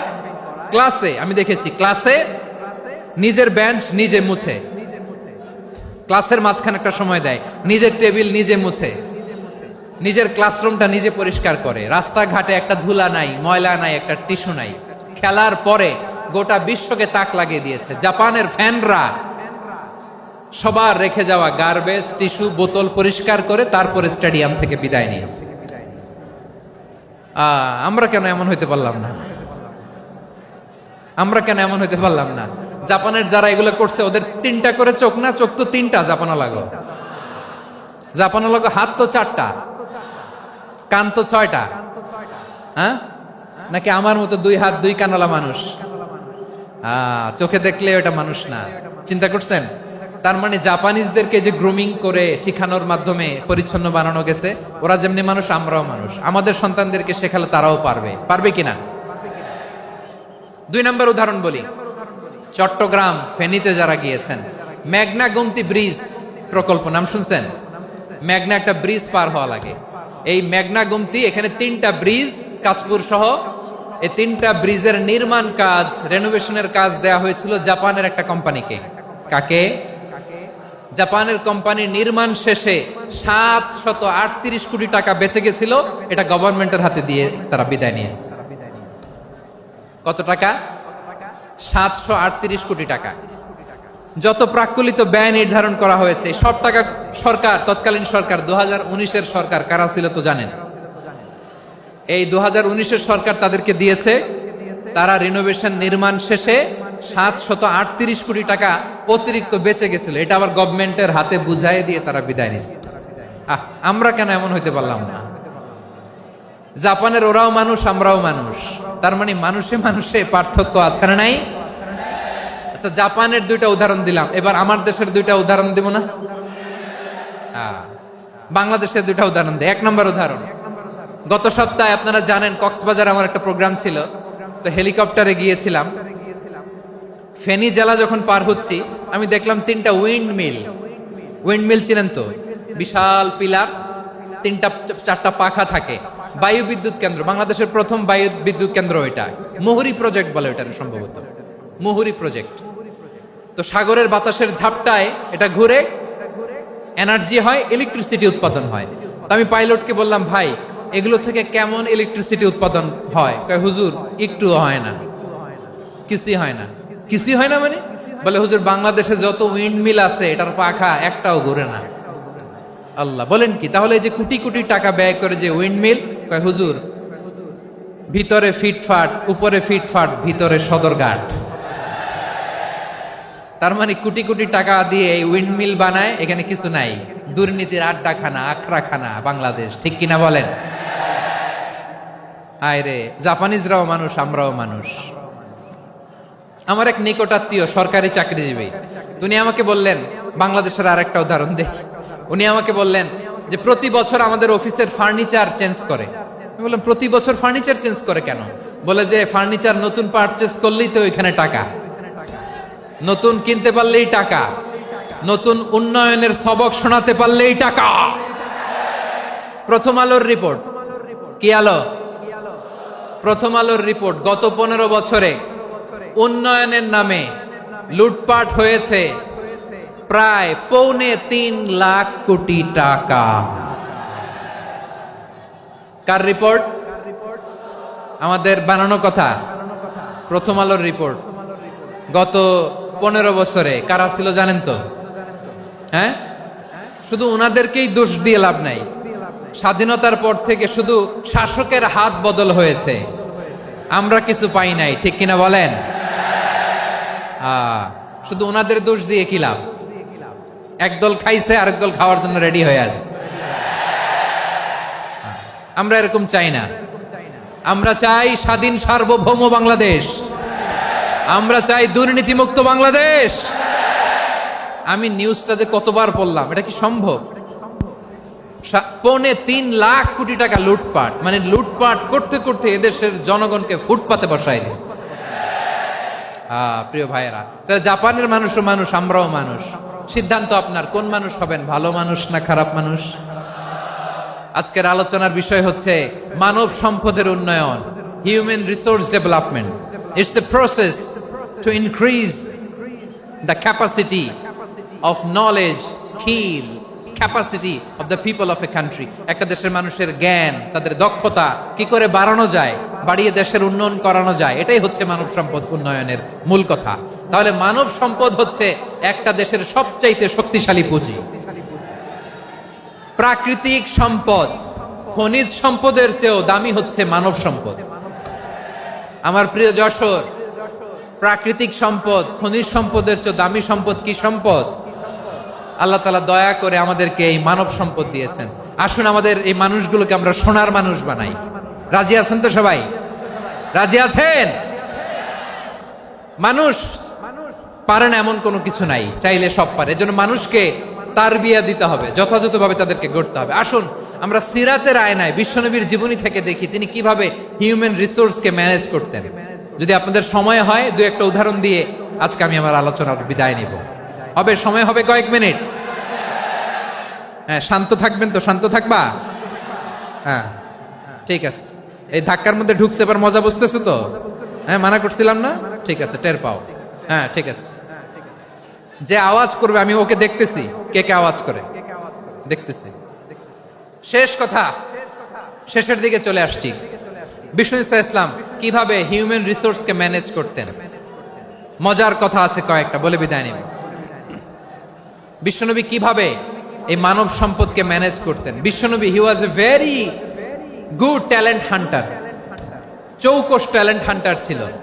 কার মধ্যে কি ট্যালেন্ট আছে দেখলেই বুঝে ফেলতেন। সুবহানাল্লাহ পড়বেন না? কি নবী আমরা পেয়েছি! He was a very good talent hunter. আমার নবী, তিনি চৌকস ট্যালেন্ট হান্টার ছিলেন। কার মধ্যে কি প্রতিভা বের করতেন, ওই প্রতিভাকে ইসলামের কল্যাণে কাজে লাগাতেন। সুবহানাল্লাহ বলেন। যাকে যেই জায়গায় সেট করলে ভালো হবে তাকে ওই জায়গায় সেট করতেন। কয়েকজন সাহাবীর জীবনী শোনাই। আবু মাহজুরা রাদিয়াল্লাহু তাআলা আনহু, মক্কার মুয়াজ্জিন, আগে ছিল মুশরিক, পরে হইছে মুমিন। উনি কিভাবে মুমিন হইলেন এই ঘটনাটা একটু আপনাদের শোনাতে চাই। তা আপনাদের তো সময় নাই হাতে। হ্যাঁ, সময় আছে? এই জেনজি শেষ করে দিল আজকের প্রোগ্রামটা। 1 ঘন্টা ধাক্কা ধাক্কি করে কেমনে দাঁড়ায় আছে আমি বুঝলাম না।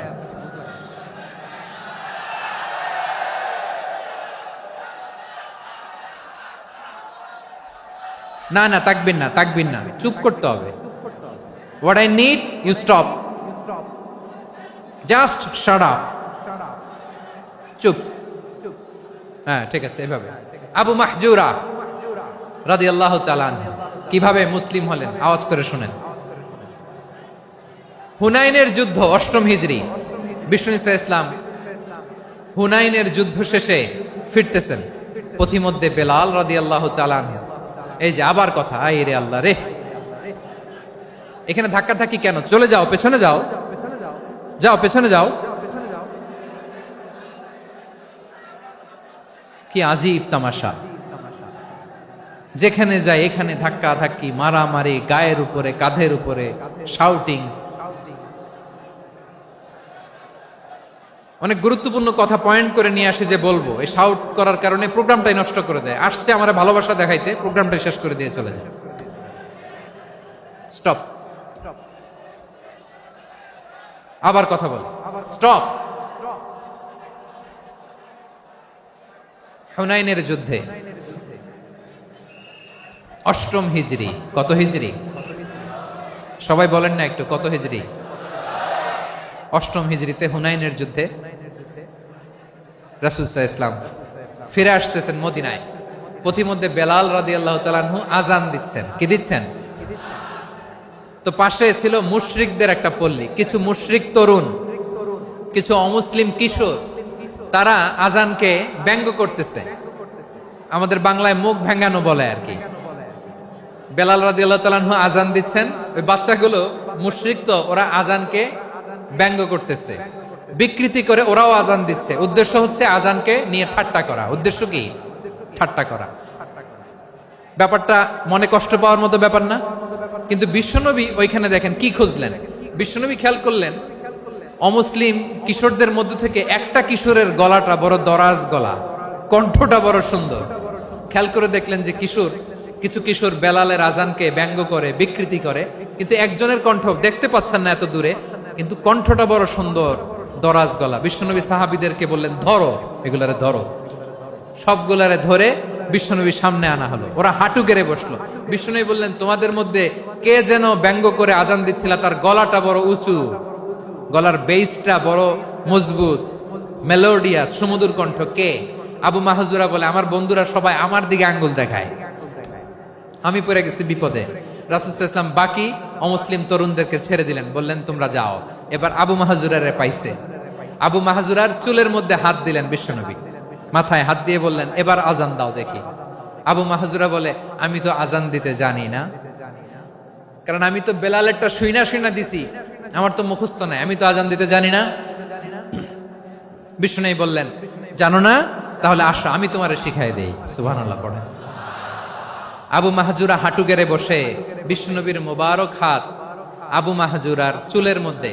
বিশ্বনবী আজানের মুআল্লিম আবু মাহজুরাকে বলতেছে, ঠিক আছে তোমারে শিখাই দিচ্ছি, আমি যা যা বলবো আমার সাথে সাথে বলো, পারবা? আবু মাহজুরা বলে, পারবো।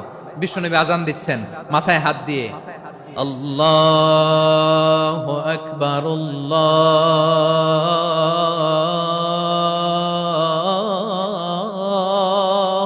আকবার। আবু মাহজুরা এই বাক্যটা পড়লেন। বিশ্বনবী দ্বিতীয় বাক্য পড়তে আরম্ভ করলেন, আল্লাহু আকবার,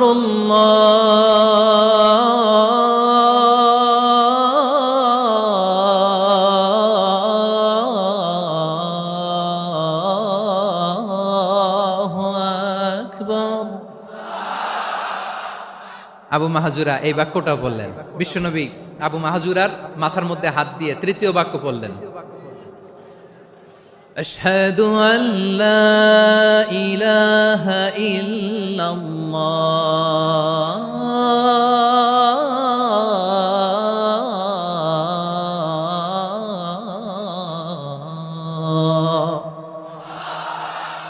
আবু মাহজুরা তৃতীয় বাক্য পড়লেন। বিশ্বনবী একটা বাক্য পরে আবু মাহজুরা পরে, বিশ্বনবী পরে আবু মাহজুরা পরে। আবু মাহজুরা কিন্তু অমুসলিম, মুশরিক।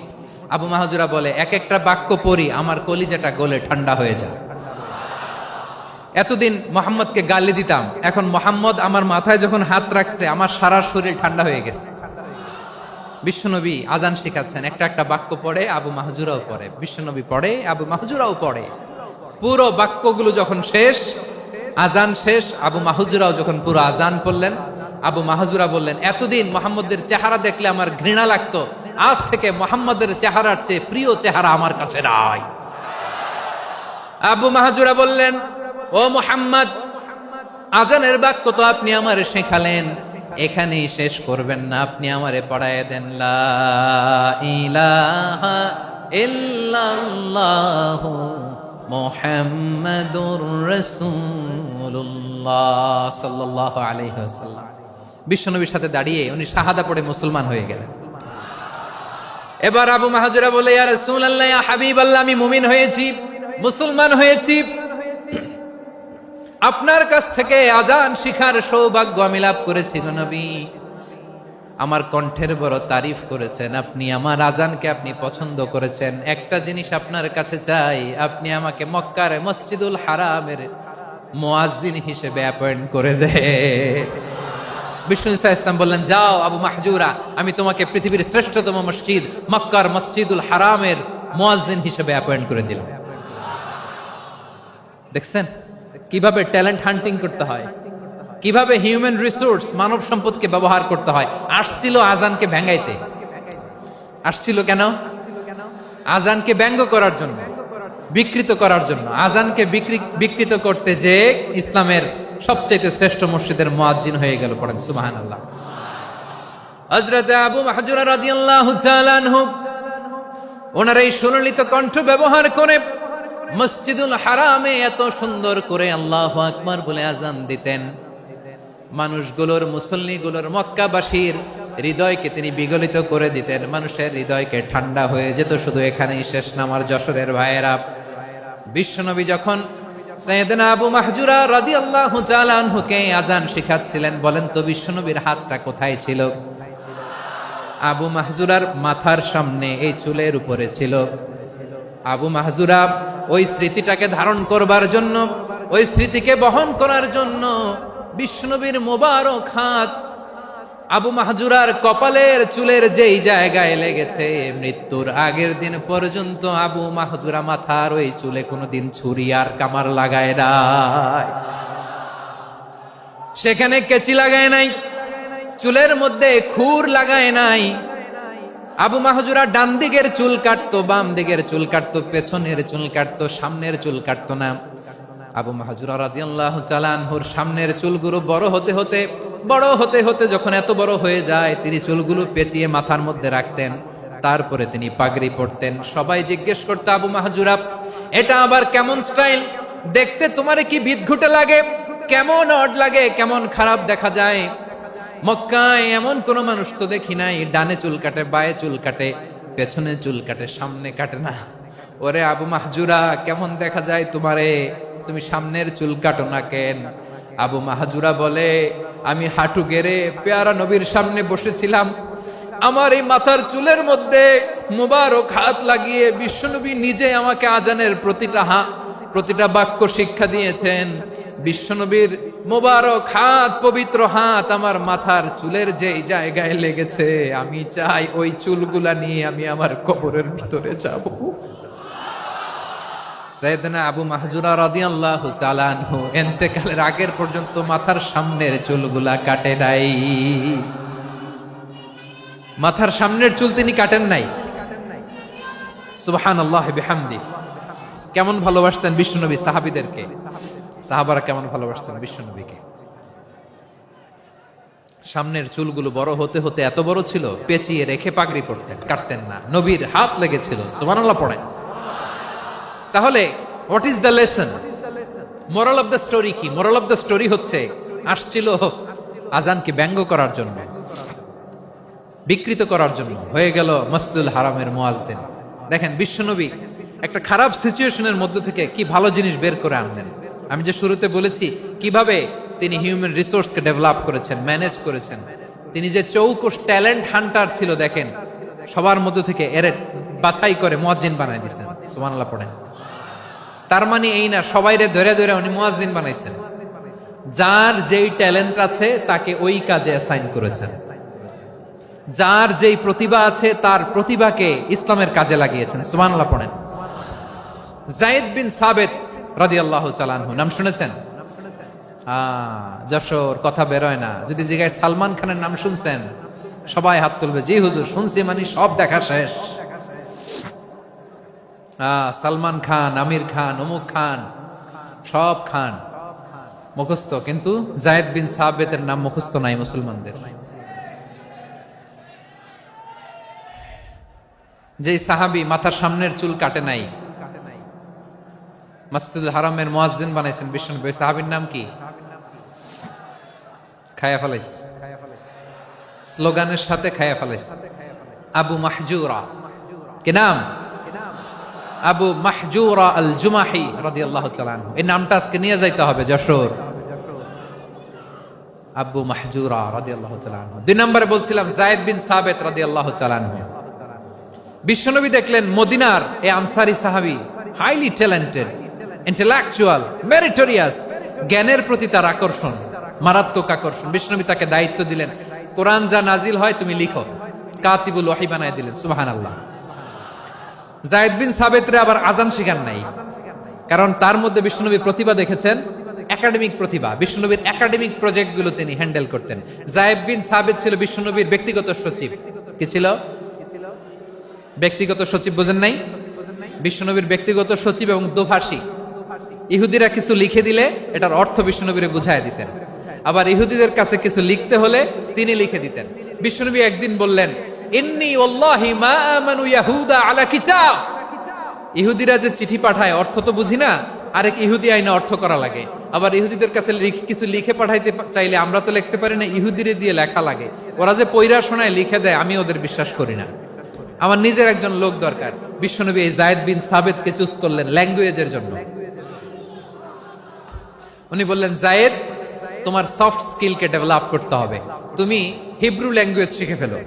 জায়েদ বিন সাবিত বলল, বিশ্বনবীর মোটিভেশন আর ইন্সপিরেশন পেয়ে আমি 15 দিনে ইহুদিদের এই হিব্রু ল্যাঙ্গুয়েজ শিখে ফেললাম।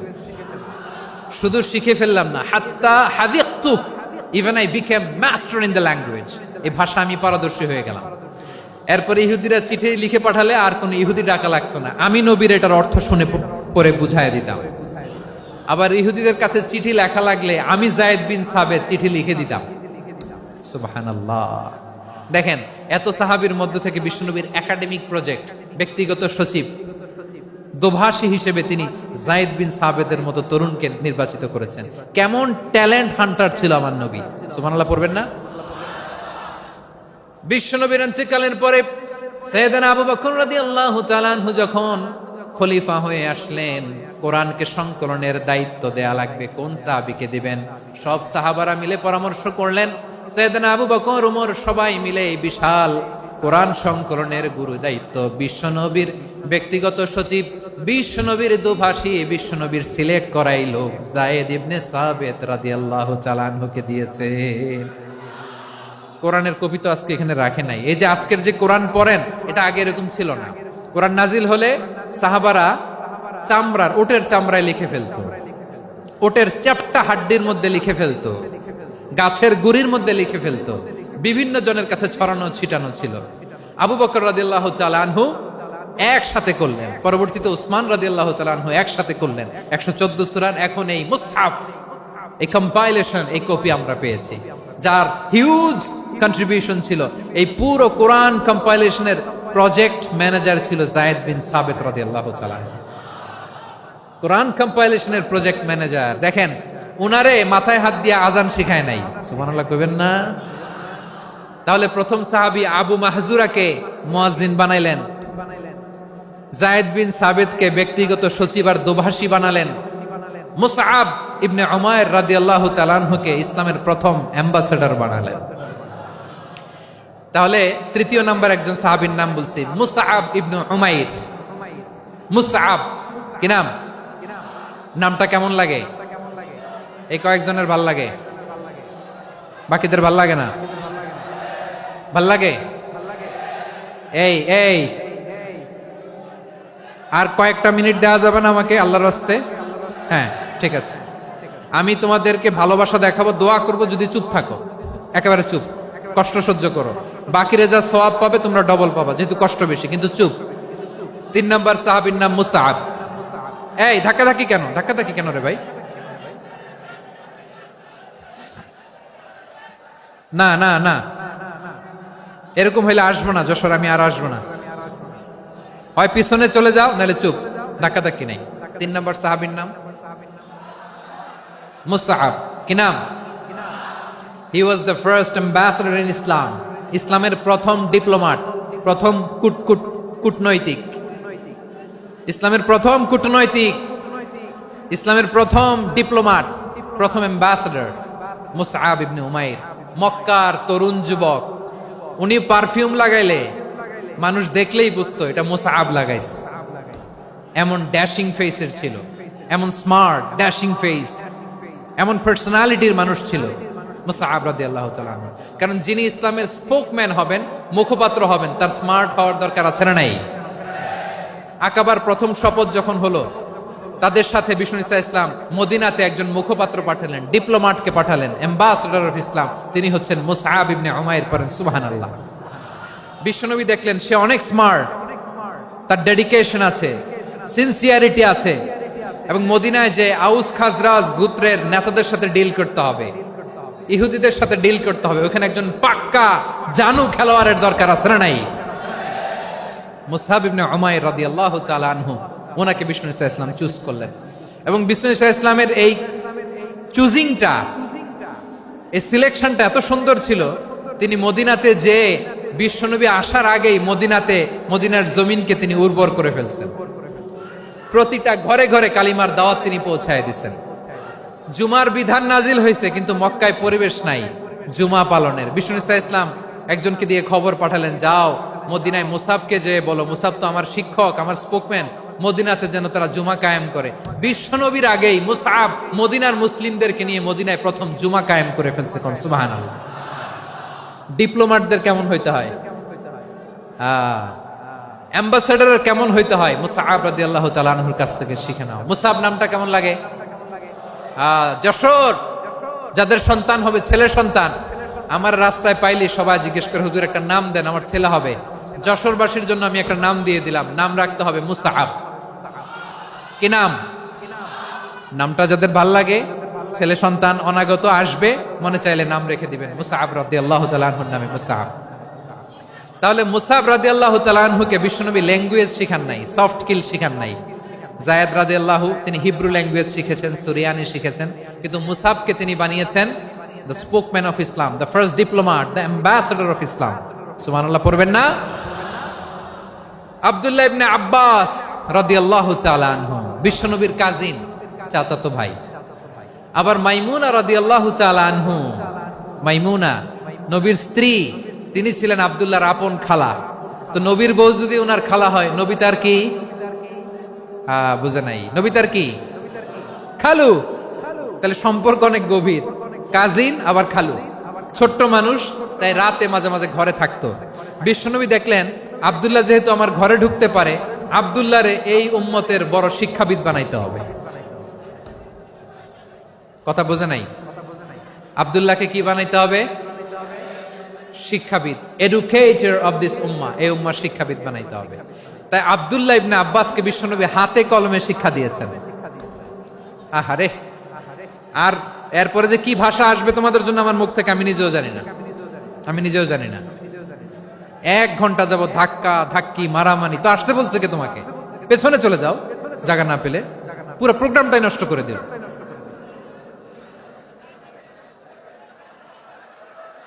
জি, আমার দিকে তাকান, আমি শেষ করে দিচ্ছি। হবে না, ইন্টেলেকচুয়াল আলোচনা এখানে হবে না, আমি বুঝতে পারছি, আমি শেষ করে দিচ্ছি। আব্দুল্লাহ ইবনে আব্বাস রাদিয়াল্লাহু তাআলা আনহু, মনোযোগ দিয়ে কয়েকটা মিনিট শুনুন, আমি এখনই শেষ করে দিচ্ছি, এরপর আওয়াজ করবে। এই যে এগুলো কি আমি বুঝলাম না। আমি বললাম না সব করা যাবে, বসে যাও, শুয়ে যাও, চলে যাও, আওয়াজ করা যাবে না। অন্যকে বসো এটাও বলার দরকার নেই, জাস্ট এদিকে তাকাও। আল্লাহ। আব্দুল্লাহ ইবনে আব্বাস রাদিয়াল্লাহু তাআলা আনহু, উনাকে বিশ্বনবী হাতে কলমে শিক্ষা দিয়েছেন, যেহেতু উম্মতের শিক্ষাবিদ হবেন, এডুকেটর হবেন। তো বিশ্বনবী রাতে যখন তাহাজ্জুদ পড়তেন, ছোট্ট আব্দুল্লাহ ঘরে থাকতো। বুঝতে পেরেছেন? ছোট্ট মানুষ তো ঘরে থাকতো। তো বিশ্বনবী তাহাজ্জুদের জন্য একবার দাঁড়িয়েছেন, ছোট্ট আব্দুল্লাহ ওযু করে দাঁড়াইছে। আচ্ছা বলেন তো, ইমাম আর মুসল্লি মোট যদি 2 জন হয়, একজন ইমাম একজন মুসল্লি, তো মুসল্লি ইমামের কোন দিকে দাঁড়াবে? ডানে দাঁড়াবে। ছোট্ট আব্দুল্লাহ বোঝে নাই, বিষ্ণুনবী তাহাজ্জুদ শুরু করেছেন, উনি একতেদা করছেন আর দাঁড়াইছেন বায়ে। কোথায় দাঁড়িয়েছেন? আব্দুল্লাহ বলেন, যখন আমি বায়ে দাঁড়ালাম, আখাযা রাসূলুল্লাহ সাল্লাল্লাহু আলাইহি ওয়াসাল্লাম উযুনি আল ইউমনা ইয়াফতিলুহা, বিষ্ণুনবী নামাজরত অবস্থায় আমার কান ধরে টেনে আমার ডান দিকে এনে দাঁড় করায় দিলেন। পড়েন সুবহানাল্লাহ। দেখেন, হাতে কলমে শিক্ষা। আর জীবনে ভুলাবে? কথা কয় না, আর ভুলাবে? আর ভুল হবে না। এভাবে বিশ্বনবীর অনেক সঙ্গ পেয়েছেন, সফর করেছেন, একই বাহনে বসেছেন, এক বাহনে বসে লম্বা নাসিহত করেছেন, বলেছেন, ইয়া গোলাম ইহফাজিল্লাহ ইয়াহফাজকা, ইহফাজিল্লাহ তাজিদহু তুজাহাক, ইযা সাআলতা ফাসআলিল্লাহ ওয়া ইযা ইসতাআনতা ফাসতাইন বিল্লাহ। আল্লাহর বিধান মানো, আল্লাহর বিধান রক্ষা করো, আল্লাহ তোমায় রক্ষা করবে। আব্দুল্লাহ, চাইতে হলে আল্লাহর কাছে চাও, সাহায্য চাইতে হলে আল্লাহর কাছে সাহায্য চাও। মনে রাখো, গোটা বিশ্বের সবাই যদি তোমার সাহায্য করতে চায়, ততটুকুই করতে পারবে যতটুকু আল্লাহ তোমার নসিবে রেখেছে। গোটা বিশ্ব যদি তোমার বিরুদ্ধে ষড়যন্ত্রে দাঁড়িয়ে যায়, ক্ষতি ততটুকু করতে পারবে যতটুকু তোমার জন্য বরাদ্দ আছে। এর বাইরে কিছু করতে পারবে না। আওয়াজ করে বলেন ঠিক কিনা? এভাবে হাতে কলমে শিখিয়েছেন, বিশ্বনবীর সঙ্গ পেয়েছেন। উনাকে বিষ্ণু ইসলাম শিক্ষাবিদ, এডুকেটর অফ দিস উম্মাহ হিসেবে সিলেক্ট করেছেন, হাতে কলমে শিখিয়েছেন। বিশ্বনবী একবার প্রকৃতির ডাকে সাড়া দিয়ে এসেছেন। এখন কি করতে হবে? নামাজের জন্য অজু করতে হবে। বিশ্বনবী এসেই দেখেন অজুর বদনায় পানি ভরা, খুশি হয়ে গেলেন, বললেন, কে রেখেছে পানি? একজন বলল, আব্দুল্লাহ রেখেছে। বিশ্বনবী অত্যন্ত খুশি হলেন, খুশি হয়ে একটা দোয়া করলেন, বললেন, আল্লাহুম্মা ফাক্কিহু ফিদ্দীন ওয়া আল্লিমহু তা'ওয়ীল। আল্লাহ, তুমি আব্দুল্লাহকে দ্বীনের বুঝ দিও আর কোরআনের তাফসির শিক্ষা দিও। বিশ্বনবীর এই দোয়া এমন লাগছে, উনি রাইসুল মুফাসসিরিন, এই পৃথিবীতে যত মুফাসসির ছিল, যত মুফাসসির আসবে, সকল মুফাসসিরের সম্রাট হিসেবে স্বীকৃত হয়েছেন। আব্দুল্লাহ ইবনে আব্বাস, বিশ্বনবী ওনারে আজান শিখান নাই, বিশ্বনবী ওনারে ল্যাঙ্গুয়েজ শিখান নাই, বিশ্বনবী ওনারে অ্যাম্বাসাডর বানান নাই, হাতে কলমে শিক্ষা দিয়েছেন। ছোট্ট মানুষ, বিশ্বনবী ইন্তেকাল করলেন, আবু বকরের সময় গেল, ওমরে ফারুকের খেলাফত, তখনও তিনি তরুণ। ওমরে ফারুক রাদিয়াল্লাহু তাআলা আনহু ওনার ক্যাবিনেট মিনিস্ট্রির বৈঠকে এই আব্দুল্লাহ ইবনে আব্বাসকে পাশ দিয়ে বসায় রাখতেন। বয়স্ক সাহাবারা এটা পছন্দ করতো না। তারা বলতো, ঘটনা কি? আব্দুল্লাহর মতো ছেলে নাতি আমাদের আছে, এরা কেন রাখে ওমরে ফারুক? ওমরে ফারুক এটা টের পেলেন, তিনি বুঝতে পারলেন যে ক্যাবিনেট মেম্বাররা এটা পছন্দ করে না, ছোট্ট আব্দুল্লাহরা কেন রাখি, কেন যে রাখি, এটা একদিন বুঝাবো। একদিন মিটিং এ তিনি সবাইকে বললেন, ইদা জাআ নাসরুল্লাহি ওয়াল ফাতহ। এই আয়াত দ্বারা উদ্দেশ্য কি বলেন তো মুরব্বী সাহাবীরা? এক সাহাবী বলেন, এই সূরা দ্বারা উদ্দেশ্য, আল্লাহ বলেছেন আমাদেরকে বিভিন্ন ল্যান্ড, বিভিন্ন এলাকা বিজয় করতে হবে। ওমরে ফারুক বললেন, না, হয়নি। আরেকজন বললেন, বিজয় হওয়ার পর আমাদের বেশি বেশি আল্লাহর বরত্বের ঘোষণা দিতে হবে, এটা উদ্দেশ্য। ওমরে ফারুক বললেন, না, হয় নাই। যারা জিজ্ঞেস করেন কেউ পারে না।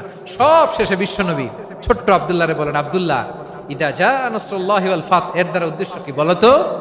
ছোট্ট আব্দুল্লাহ বলেন, হুয়া আজালু রাসূলিল্লাহ। এই আয়াত দ্বারা বিশ্বনবীর বিদায়কে উদ্দেশ্য নেওয়া হয়েছে।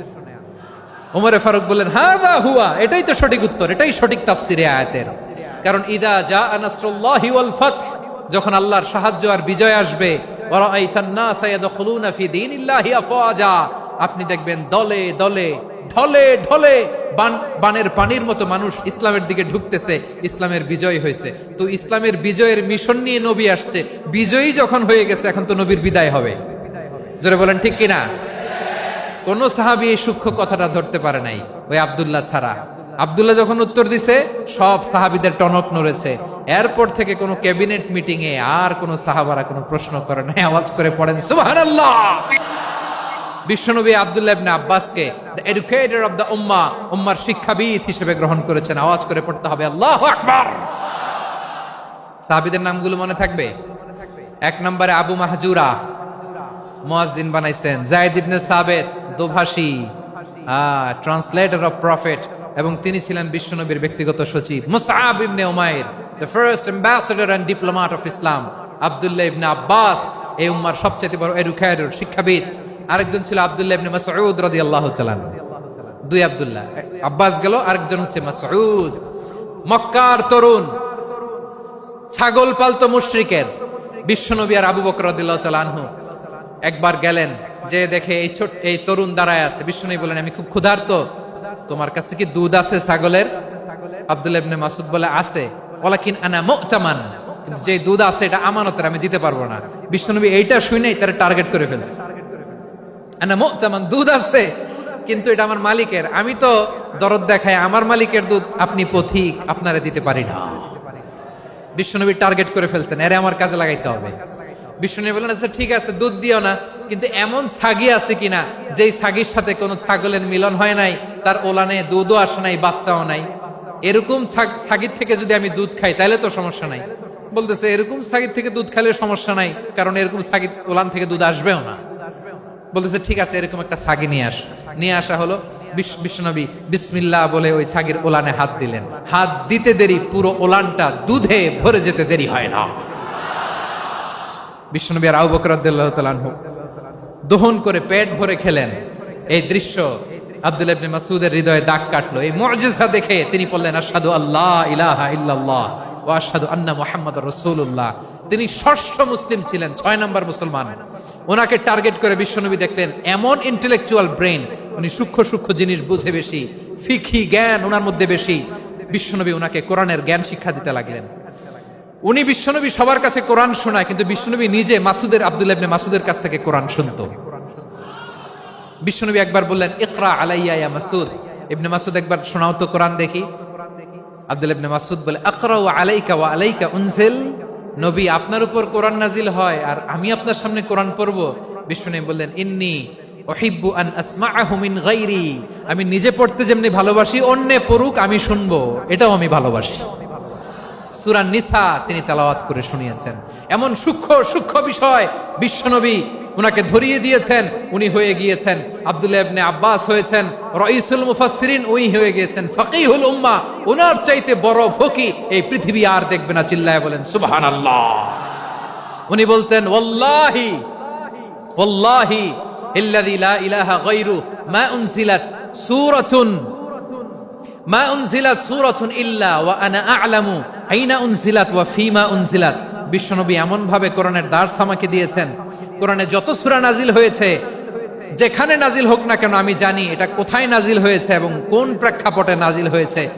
এমন একটা সূরা নাই যে সূরার কোথায় নাজিল হয়েছে আমি মাসুদের জানা নাই, কোন প্রেক্ষাপটে নাজিল হয়েছে আমার জানা নাই।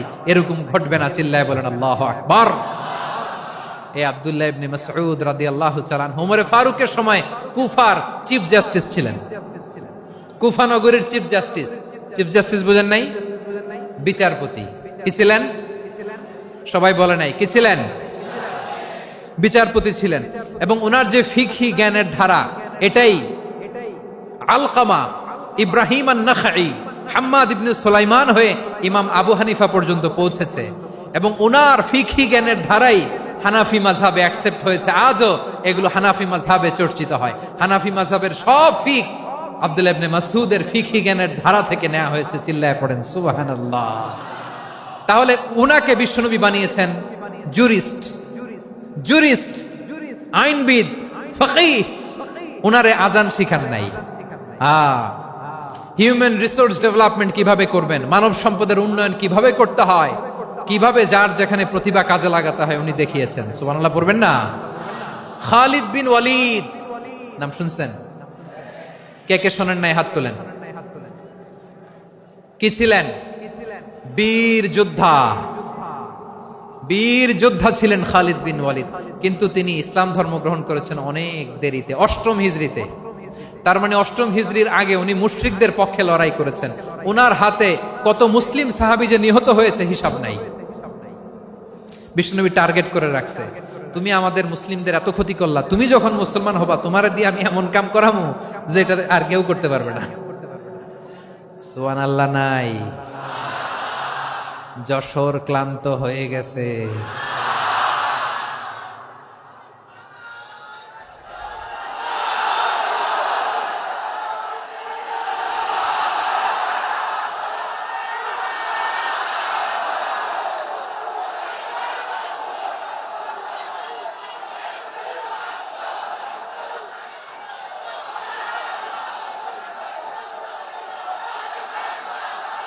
মাশাআল্লাহ।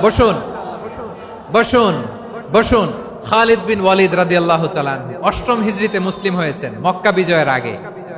তো মক্কা বিজয়ের আগে যখন মুসলিম হয়েছেন, এর আগে কি করছেন? কাফিরদের সাথে যুদ্ধ করেছেন।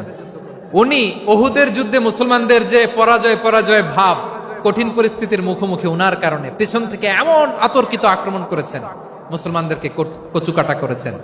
8ম হিজরিতে আল্লাহ তাআলা হেদায়েতের নূর দিয়ে ওনার হৃদয়টাকে উজালা করে দিলেন।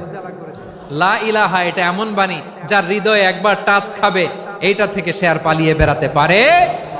ঝিনুকের ভেতর লুকিয়ে থাকে যেমন মতি, ঝিনুকের ভেতর লুকিয়ে থাকে যেমন মতি, কলমা শাহাদাতে আছে আল্লাহর জ্যোতি, কলমা শাহাদাতে আছে আল্লাহর জ্যোতি। ঠিক কিনা বলেন? মক্কা বিজয়ের আগে মুসলিম হলেন, হওয়ার পরেই বিশ্বনবীর টার্গেট ফুলফিল হলো। ওই যে টার্গেট করে রেখেছেন আর দোয়া করেছেন, খালিদ বিন ওয়ালিদ যদি মুসলিম হয় তাকে আমি মিলিটারি চিফ বানাবো। ওনাকে আজান শিখান নাই, ওনারে কান ধইরা নামাজের এই মাথা থেকে ওই মাথা আনান নাই, ফিকহি কোরআনের সূক্ষ্ম তাফসীর ওনারে শিখান নাই, অ্যাম্বাসেডর বানান নাই। বিষ্ণু ইসলাম উনাকে সামরিক অভিযানে প্রেরণ করেছেন। সামরিক অভিযানে তিনি প্রেরণ করেছেন। উনার জীবদ্দশায় উনার নেতৃত্বে যতগুলো যুদ্ধ হয়েছে, একটা যুদ্ধেও তিনি পরাজয় বরণ করেন নাই। ওমরে ফারুকের সময়কালে তিনি চিফ অফ মুসলিম মিলিটারি, মানে মুসলিম সেনাপতি হয়েছেন। যশোর, আওয়াজ করো, ঠিক কিনা বলো? সেনাপতি, মুসলিম সেনাপতি। তাহলে কিভাবে হিউম্যান রিসোর্স ব্যবহার করতে হয় গোটা বিশ্ব আমার নবীর কাছ থেকে শিখে নাও। খালিদ বিন ওয়ালিদ, ওনাকে বিশ্বনবী একটা উপাধি দিয়েছেন। উপাধিটা হচ্ছে সাইফুল্লাহিল মাসলুল, আল্লাহর নাঙ্গা তরবারি, আল্লাহর খোলা তরবারি, দ্য ওপেন সোর্ড অফ আল্লাহ। খালিদ বিন ওয়ালিদ মুসলিম সেনাপতি। হাসান বিন সাবেত, নাম শুনছেন? দেখি উনি কি ছিল বলেন। রাসূলের সভা কবি, কালচারাল হিজিমনিকে ডিফিট করার জন্য। উনি ভালো অস্ত্র চালানো জানতেন না, ওই কাজে উনি যেতেন না। উনার ছিল কাব্য প্রতিভা। কাব্য প্রতিভা, কাফিররা কবিতা দিয়ে নবীকে গালি দিত।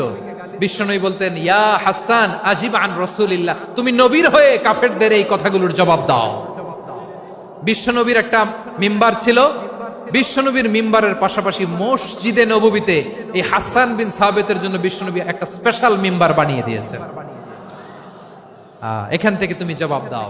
এবং বিশ্বনবী বলেছেন, আল্লাহুম্মা আইয়িদহু বিরূহিল কুদুস, আল্লাহ হাসান আমার পক্ষে জবাব দেয়, তুমি জিব্রাইল মারফত তাকে সাহায্য পাঠাইয়া দিও।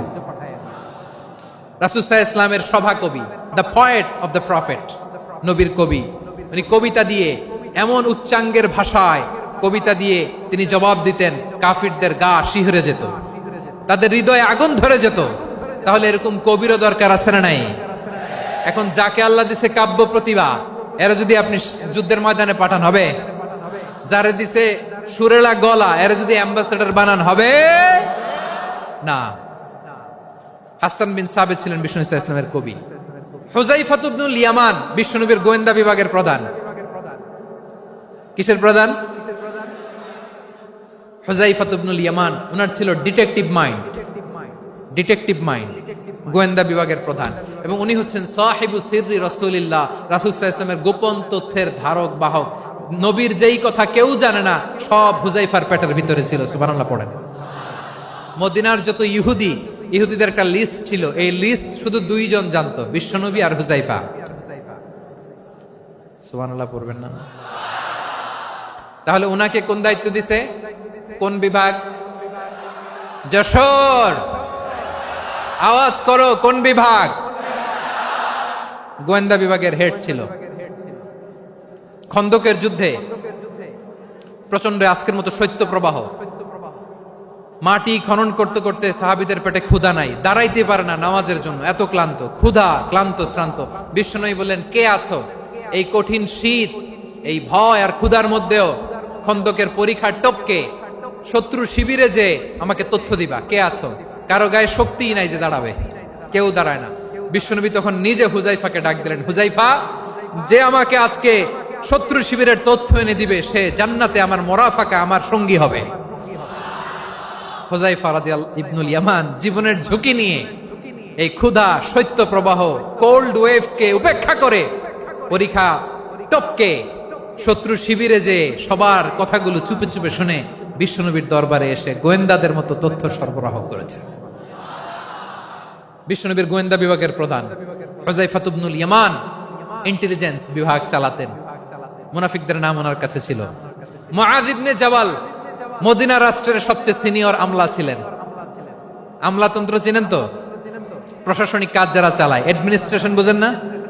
The department of administration. মদিনার রাষ্ট্রের সিনিয়র আমলা মুআয ইবনে জাবাল মুতাখাসসিসুন ফিল হালাল ওয়াল হারাম, হালাল হারামের স্পেশালিস্ট ছিলেন। বিশ্বনবী উনাকে ইয়ামানের গভর্নর করে পাঠিয়েছেন। বলেছেন ইন্নাকা তা'তি কওমান আহলা কিতাব, এমন গোষ্ঠীর কাছে যাবা যারা ইহুদি নাসারা, আগে শাহাদা পড়লে এরপরে নামাজের দাওয়াত দিও, নামাজ পড়লে যাকাতের দাওয়াত দিও। গভর্নরের অ্যাটিটিউড যেমন থাকে তেমন অ্যাটিটিউড ধরে রেখো। সুবহানাল্লাহ পড়েন। তাহলে মুআয ইবনে জাবালকে দিয়ে বিশ্বনবী কবিতা লেখায় নাই, চিঠি লেখায় নাই, আজান দেওয়ায় নাই। সুবহানাল্লাহ পড়বেন না? সব শেষ সাহাবী বলি আবু হুরায়রা রাদিয়াল্লাহু তাআলা, নাম শুনছেন? বিড়ালের বাবা। কি করতেন? খালি হাদিস মুখস্থ করতেন। উনি বলতেন আলজামু রাসূলুল্লাহ আলা মিল ইবাতনি, আমার শুধু পেটের ক্ষুধার বন্দোবস্ত হইলে আমি নবীর সঙ্গ ছাড়তাম না। আমার আনসার সাহাবারা ক্ষেত খামারের কাজ করত, আমার মুহাজির সাহাবারা ব্যবসা করত, আর আমি নবীর সাথে সাথে থাকতাম। শুধু সকাল বিকাল দুই বেলা যদি আমার খাবারের বন্দোবস্ত হয় আমি আর নবীর লক ছাড়ি না। সুবহানাল্লাহ কইবেন না?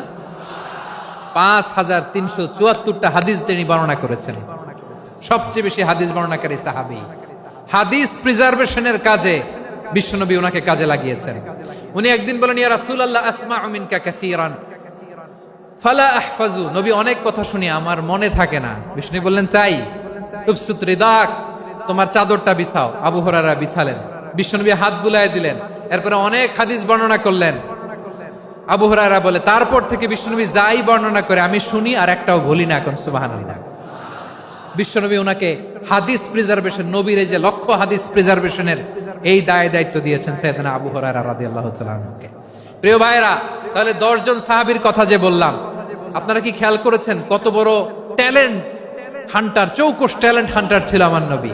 এক একজনের এক এক ট্যালেন্ট এক এক কাজে অ্যাসাইন করেছেন, এক একজনকে এক এক দায়িত্ব দিয়েছেন, এক একজনের প্রতিভাকে এক একভাবে বিকশিত হওয়ার সুযোগ দিয়েছেন। আওয়াজ করে বলেন ঠিক কি না? এখন আমার পর্দার আড়ালে আমার মায়েরা বলবে এতগুলো পুরুষ সাহাবীর কথা বললো, নারী সাহাবীরা কি কিছু করে নাই? হ্যাঁ, একজন নারী সাহাবীর কথা বলে মোনাজাত হবে, দোয়া ছাড়া কেউ যাব না। রুফাইদা আল আসলামিয়া রাদিয়াল্লাহু তাআলা আনহা, ওনার বাবার নাম সাআদ আল আসলামি। বিশ্বনবী কি খেয়াল করলেন দেখেন, সাআদ ছিল মদিনার বড় ডাক্তার। এই নারী সাহাবী রুফাইদা বাবার কাছ থেকে চিকিৎসা বিদ্যা শিখেছেন। যখন শিখছে বিশ্বনবী দেখলেন আমার তো প্রতি সপ্তাহে সপ্তাহে যুদ্ধে আহত সাহাবীদের সেবা দিবে কে? বিশ্বনবী রুফাইদাকে বললেন রুফাইদা তুমি মসজিদে নববীর পাশে একটা মেডিকেল ক্যাম্প করো। এই যে সাকিনা আদ্দিন মেডিকেলের আমার ছাত্রী বন্ধুরা শুনে রাখো, তোমাদের আইকন হচ্ছে এই রুফাইদা আল আসলামিয়া। বিশ্বনবীর ডিরেকশন অনুযায়ী তিনি মসজিদে নববীর পাশে একটা মেডিকেল ক্যাম্প করলেন এবং আহত সাহাবাদের চিকিৎসা উনি ওনার টিম নিয়ে দিতেন। বিশ্বনবীর পরামর্শে উনি আনসারি এবং মুহাজির মহিলা সাহাবীদেরকে নিয়ে একটা স্পেশাল মেডিকেল টিম গঠন করলেন। খায়বার যুদ্ধে 7ম হিজরিতে যখন বিশ্বনবী যায় উনি ওনার টিম নিয়ে আসলেন, বললেন ইয়া রাসূলুল্লাহ আমরা তো তলোয়ার চালাতে পারি না, আমরা তো তীর মারতে পারি না, আপনি যদি অনুমতি দেন খায়বার অভিযানে আমি আমার টিম নিয়ে মেডিকেল টিমের সেবাটা সার্ভিসটা দিতে চাই। পড়েন সুবহানাল্লাহ। বিশ্বনবী অনুমতি দিলেন, যোদ্ধা সাহাবীদের সাথে রুফাইদা আল আসলামিয়া উনিও মেডিকেল টিম নিয়ে অগ্রসর হলেন। খায়বারের প্রতিটা আহত ইনজুর্ড সাহাবী যারা ইনজুরি শিকার হয়েছেন সবাই রুফাইদা আল আসলামিয়ার এই মেডিকেল ক্যাম্প থেকে চিকিৎসা সহায়তা পেয়েছেন। সুবহানাল্লাহ পড়েন। দেখেন কিভাবে বিশ্বনবী ট্যালেন্ট বাছাই করতেন, আপনি অবাক হবেন। বাহরাইনের মেডিকেল ইউনিভার্সিটিতে রুফাইদা আল আসলামিয়া মেডিকেল প্রাইজ অ্যাওয়ার্ড প্রতি বছর দেয়া হয়। যদি 8 দিনের এই মেডিকেল আমার বোনেরা যদি জেনে থাকো জানো, না হলে নতুন করে জানো, সার্চ দিও রুফাইদা আল আসলামিয়া মেডিকেল অ্যাওয়ার্ড বাহরাইনের ইউনিভার্সিটিতে দেওয়া হয়। প্রিয় ভাইয়েরা, তাহলে আলোচনার সামারি আমরা করি। বিশ্বনবী যার যেখানে ট্যালেন্ট তাকে ওইখানে কাজে লাগাতেন। আওয়াজ করে বলেন ঠিক কিনা? এবার একটা ইন্টারভিউ হবে, আওয়াজ করে বলেন আবু মাহজুরাকে বিশ্বনবী কি বানাইছেন? হ্যাঁ, ভুলে গেছেন? সামনের চুলে হাত দিয়ে বিশ্বনবী কি সুন্দর গলায় আজান শিখালেন। মুয়াজ্জিন যায়েদ বিন সাবিতকে একাডেমিক প্রজেক্টের দায়িত্ব দিয়েছেন, তিনি ছিলেন বিশ্বনবীর দোভাষী ব্যক্তিগত সচিব। মুসাব ইবনে Umair the first ambassador of Islam. Abdullah ibn Abbas উম্মার বড় শিক্ষাবিদ মুফাসসির। আব্দুল্লাহ ইবনে মাসউদ ছিলেন জুরিস্ট। কি ছিলেন? জুরিস্ট ছিলেন, এই উম্মার সবচেয়ে বড় জুরিস্ট। খালিদ বিন ওয়ালিদ সেনাপ্রধান। হাসান বিন সাবিত ছিলেন বিশ্বনবীর সভাকবি। কি ছিলেন? বিশ্বনবীর সভাকবি ছিলেন। এরপরে হুযায়ফা ইবনুল ইয়ামান কি ছিলেন? গোয়েন্দা বিভাগের প্রধান। মুআয ইবনে জাবাল কি ছিলেন? সিনিয়র আমলা, ইয়ামানের গভর্নর। আবু হুরায়রা রাদিয়াল্লাহু তাআলা আনহু হাদিস প্রিজার্ভেশনের কাজ করেছেন। আর আমাদের রুফাইদা আল আসলামিয়া রাদিয়াল্লাহু তাআলা আনহা কি ছিলেন? নার্স ছিলেন, নার্স হয়ে মেডিকেল সেবা দিয়েছেন। প্রিয় ভাইয়েরা, পুরো আলোচনার যদি সামারি করি তাহলে বিশ্বনবী যেভাবে হিউম্যান রিসোর্সকে ম্যানেজ করেছেন, যার যেখানে প্রতিভা কাজে লাগিয়েছেন, আমরাও যদি করি আমাদের বাংলাদেশের চিত্র আমরা পাল্টে যেতে পারবো। আমরা শুরুতে শুনেছি মানুষের আছে অসীম সম্ভাবনা, প্রতিটা মানুষ অনন্য, যত্ন নিলে, যথাযথ পরিচর্যা করলে মানুষ বিশ্ব জয় করতে পারে। ঠিক কিনা? আমাদের হাফেজে কোরআনের সামনে দাঁড়াতে পারে এমন কোন হাফেজে কোরআন আল্লাহর জমিনে জন্ম হয় নাই। গোটা বিশ্ব কাঁপিয়ে তারা সেরা, আমাদের ক্রিকেটাররা সেরা, আমাদের তৈরি পোশাক শিল্প সেরা। এরকম অনেক অনেক সেরা জিনিস আছে, আমরা এগুলোরে নার্চারিং করতে পারি নাই, পরিচর্যা করতে পারি নাই, সঠিক তারবিয়াতের অভাব। তাহলে মানুষের অসীম সম্ভাবনাকে কাজে লাগাতে হবে। ঠিক কিনা বলেন? ইউনুস গভর্নমেন্টকে আমি বলবো, অল্প সময়ের জন্য আপনারা এসেছেন, সংস্কারও করতে হবে, আবার নির্বাচনও করতে হবে। সব সংস্কার হয়তো করতে পারবেন না, যতটুকু পারবেন এর মধ্যে আমাদের যে হিউজ ম্যান পাওয়ার, আমাদের যে মানব সম্পদ, হিউম্যান রিসোর্স, এটাকে ডেভেলপ করে আপনাদের যেতে হবে। যেটা পারবেন না সেটাকে পরবর্তী নির্বাচিত গভর্নমেন্টের কাছে রেখে যেতে হবে, যে তারা যেন করে, তাদের কাছে আপনারা এটা রেখে যাবেন। তাহলে মানুষ চাইলে বিশ্ব জয় করতে পারে। আর মানুষকে হারাতে পারে কেউ? জোরে বলো যশোর, মানুষকে হারাতে পারে কেউ? আল্লাহ আমাদেরকে জনসংখ্যা দিয়েছেন প্রিয় ভাইয়েরা। এই জনসংখ্যা অনেক বড় সম্পদ, এটা আমাদের জন্য অভিশাপ নয়, আশীর্বাদ। আমাদের জনসংখ্যাকে যদি আমরা জনশক্তিতে রূপান্তর করতে পারি, আজকে বাংলাদেশ যে অবস্থানে দাঁড়িয়ে আছে, বাংলাদেশ তার 20 গুণ উন্নতির শিখরে চলে যাবে। চিল্লায় বলো ঠিক কিনা? আমাদের শ্রমিক ভাইয়েরা বাইরে কাজ করে, আমাদের শ্রমজীবী ভাইয়েরা, প্রবাসীরা, তাদের ব্যাপারে গুরুত্ব দিতে হবে। আমাদের শ্রমের দাম সবচেয়ে কম, সবচেয়ে কম। তারা এম্বাসিতে গুরুত্ব পায় না, এয়ারপোর্টে গুরুত্ব পায় না। এই সরকার অবশ্য তাদেরকে অনেক গুরুত্ব দিচ্ছে। আমাদের অদক্ষ শ্রমিককে যখন আমরা দুবাই পাঠাই, অল্প বেতন পায়, কিন্তু ইন্ডিয়ানরা দক্ষ শ্রমিক পাঠাইলে তার 3 গুণ বেতন পায়। আমরা আমাদের শ্রমিকদেরকে অদক্ষ ভাবে আর পাঠাতে চাই না, দক্ষ শ্রমিক পাঠিয়ে আমরা রেমিটেন্সের বন্যা বইয়ে দেব। আমাদের শ্রমিকদের পাঠানো রেমিটেন্সের টাকায় সচল থাকে আমার দেশের অর্থনীতির চাকা। তাদেরকে সবচেয়ে গুরুত্ব দিতে হবে। আমরা পেয়েছি ফ্রিডম ফাইটার, মুক্তিযোদ্ধা, আর আমার প্রবাসী ভাইরা হচ্ছে রেমিটেন্স ফাইটার। জোরে বলো ঠিক কিনা? তাহলে আমাদের এই জনশক্তিকে জনসম্পদে ট্রান্সফর্ম করতে হবে। ঠিক কিনা বলেন? সরকার জনগণকে এভাবে পলিশ করতে হবে। মা বাবারা ছেলে মেয়েদের মধ্যে কার কোন যোগ্যতা তাকে ওইভাবে কাজে লাগাতে হবে। সবার এ প্লাস পাওয়ার কোনো দরকার নাই। আমাদের দেশে একটা টেন্ডেন্সি আছে, পরীক্ষায় এ প্লাস না পাইলে কই তুই কি করলি, পাশের বাড়ির ছেলে এ প্লাস পাইছে, যা ওর পা ধোয়া পানি খা। কি খা? তা আমি ভাবছি যে পা ধোয়া, এ প্লাস পাওয়া ছেলেদের পা ধোয়া পানির একটা পানির ব্র্যান্ড বানাইতে হবে। এরকম লেখা থাকবে, এ প্লাস পাওয়া ছেলেদের পা ধোয়া পানি। খাওয়া নাই, এগুলার খাওয়া নাই, ওরে আল্লাহ এ প্লাস পাওয়ার জন্য বানাইছে, আর আপনার ছেলেকে এই এ প্লাস গুলারে নিয়ন্ত্রণ করার জন্য আল্লাহ বানাইছে। ওকে দিয়ে আল্লাহ কি করবে আপনি জানেনই না। একটা এ প্লাস, একটা এ গ্রেড একটা মানুষের জীবনকে ঠিক করে দিতে পারে না। আপনার ছেলেকে আল্লাহ অন্যদিকে যোগ্যতা দিয়েছে। ওদের মনোবল ভাঙবেন না, খবরদার খবরদার। ছেলে মেয়েদের মনোবল ভাঙবেন না। যাকে দিয়ে যেটা হবে তাকে দিয়ে সেটা করতে হবে, তার প্রতিভাকে সেভাবে কাজে লাগাতে হবে। তাহলে বাংলাদেশ আমাদের এই জনসংখ্যা জনসম্পদে রূপান্তরিত হবে। আমাদের সরকারের তত্ত্বাবধানে আমাদের 18 কোটি জনগণ দক্ষ জনশক্তিতে রূপান্তরিত হোক, আমরা চাই কি চাই না? আমরা ভালো মানুষ, শ্রেষ্ঠ মানুষ হতে চাই কি চাই না? ওই জাপানিজদের মতো সৎ, ওই ইউরোপিয়ানদের মতো কালচার্ড। আমাদেরকে আল্লাহ তাআলা কোরআন সুন্নাহ অনেক কিছু দিয়েছেন। যেহেতু বর্তমানে আমরা দেখছি তারা সৎ, তাদের মধ্যে ভ্যালিউ আছে, সেগুলো আমাদের মধ্যে আনার দরকার আছে না নাই? আর ইসলাম দিয়ে আমাদের জীবনকে সাজাতে হবে, ইসলাম দিয়ে আমার পরিবারকে সাজাতে হবে।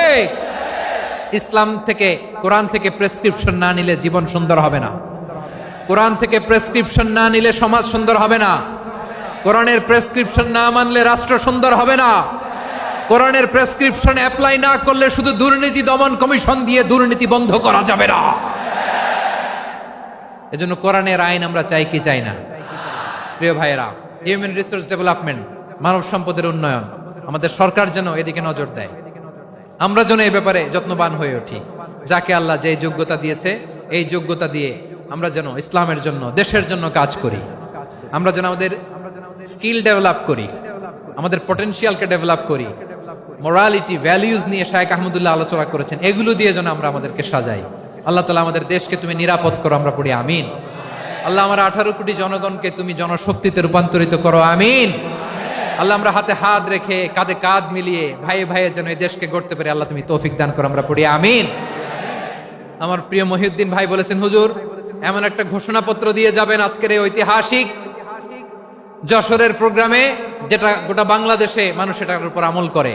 আমি যে কথাটা বলেছি এটাই, আসুন আমরা আমাদের জনসংখ্যাকে জনসম্পদে ট্রান্সফর্ম করি। আমাদের জনসংখ্যাকে আমরা যেন জনশক্তিতে রূপান্তরিত করি। জনসংখ্যাকে ট্রান্সফর্ম করে জনশক্তি দিয়ে আমরা যেন আগামীর বাংলাদেশ, স্বাধীন বাংলাদেশ 2.0 কে গড়ে তুলি। আল্লাহ তাআলা আমাদের সবাইকে কথাগুলো বোঝার, আমল করার তৌফিক দান করুন। এই জেনজি, ক্ষমা করে দিও আমাকে, অনেক ধমক দিছি, বকা দিছি। আল্লাহ তোমাদেরকে করুক, কবুল করুক, যশোরবাসীকে কবুল করুক, আদ দিনকে কবুল করুক, এই মেডিকেল কলেজকে কবুল করুক, ইসলামের জন্য বাদ ভাঙা এই জোয়ার এবং উচ্ছ্বাসকে আল্লাহ তাআলা কবুল করুক।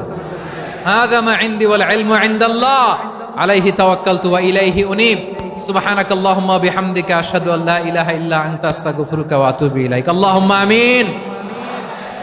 রব্বানা ظلمنا أنفسنا وإن لم تغفر لنا وترحمنا لنكونن من الخاسرين. ربنا آتنا في الدنيا حسنة وفي الآخرة حسنة وقنا عذاب النار. ও বিশাল আকাশের মালিক, বিশাল জমিনের মালিক, তোমার আকাশ বাতাসের তুলনায় আমাদের হাত দুইটা বড় ছোট্ট রে আল্লাহ। ছোট দুটি হাত পেতে বুক ভরা আশা নিয়ে তোমার শাহী দরবারে চেয়ে রইলাম। আমাদের জিন্দেগির গুনাহ খাতা তুমি মাফ করে দাও। আমাদের আব্বা আম্মা, দাদা দাদি, আত্মীয় স্বজন সবার গুনাহ খাতা তুমি মাফ করে দাও। আমাদের যত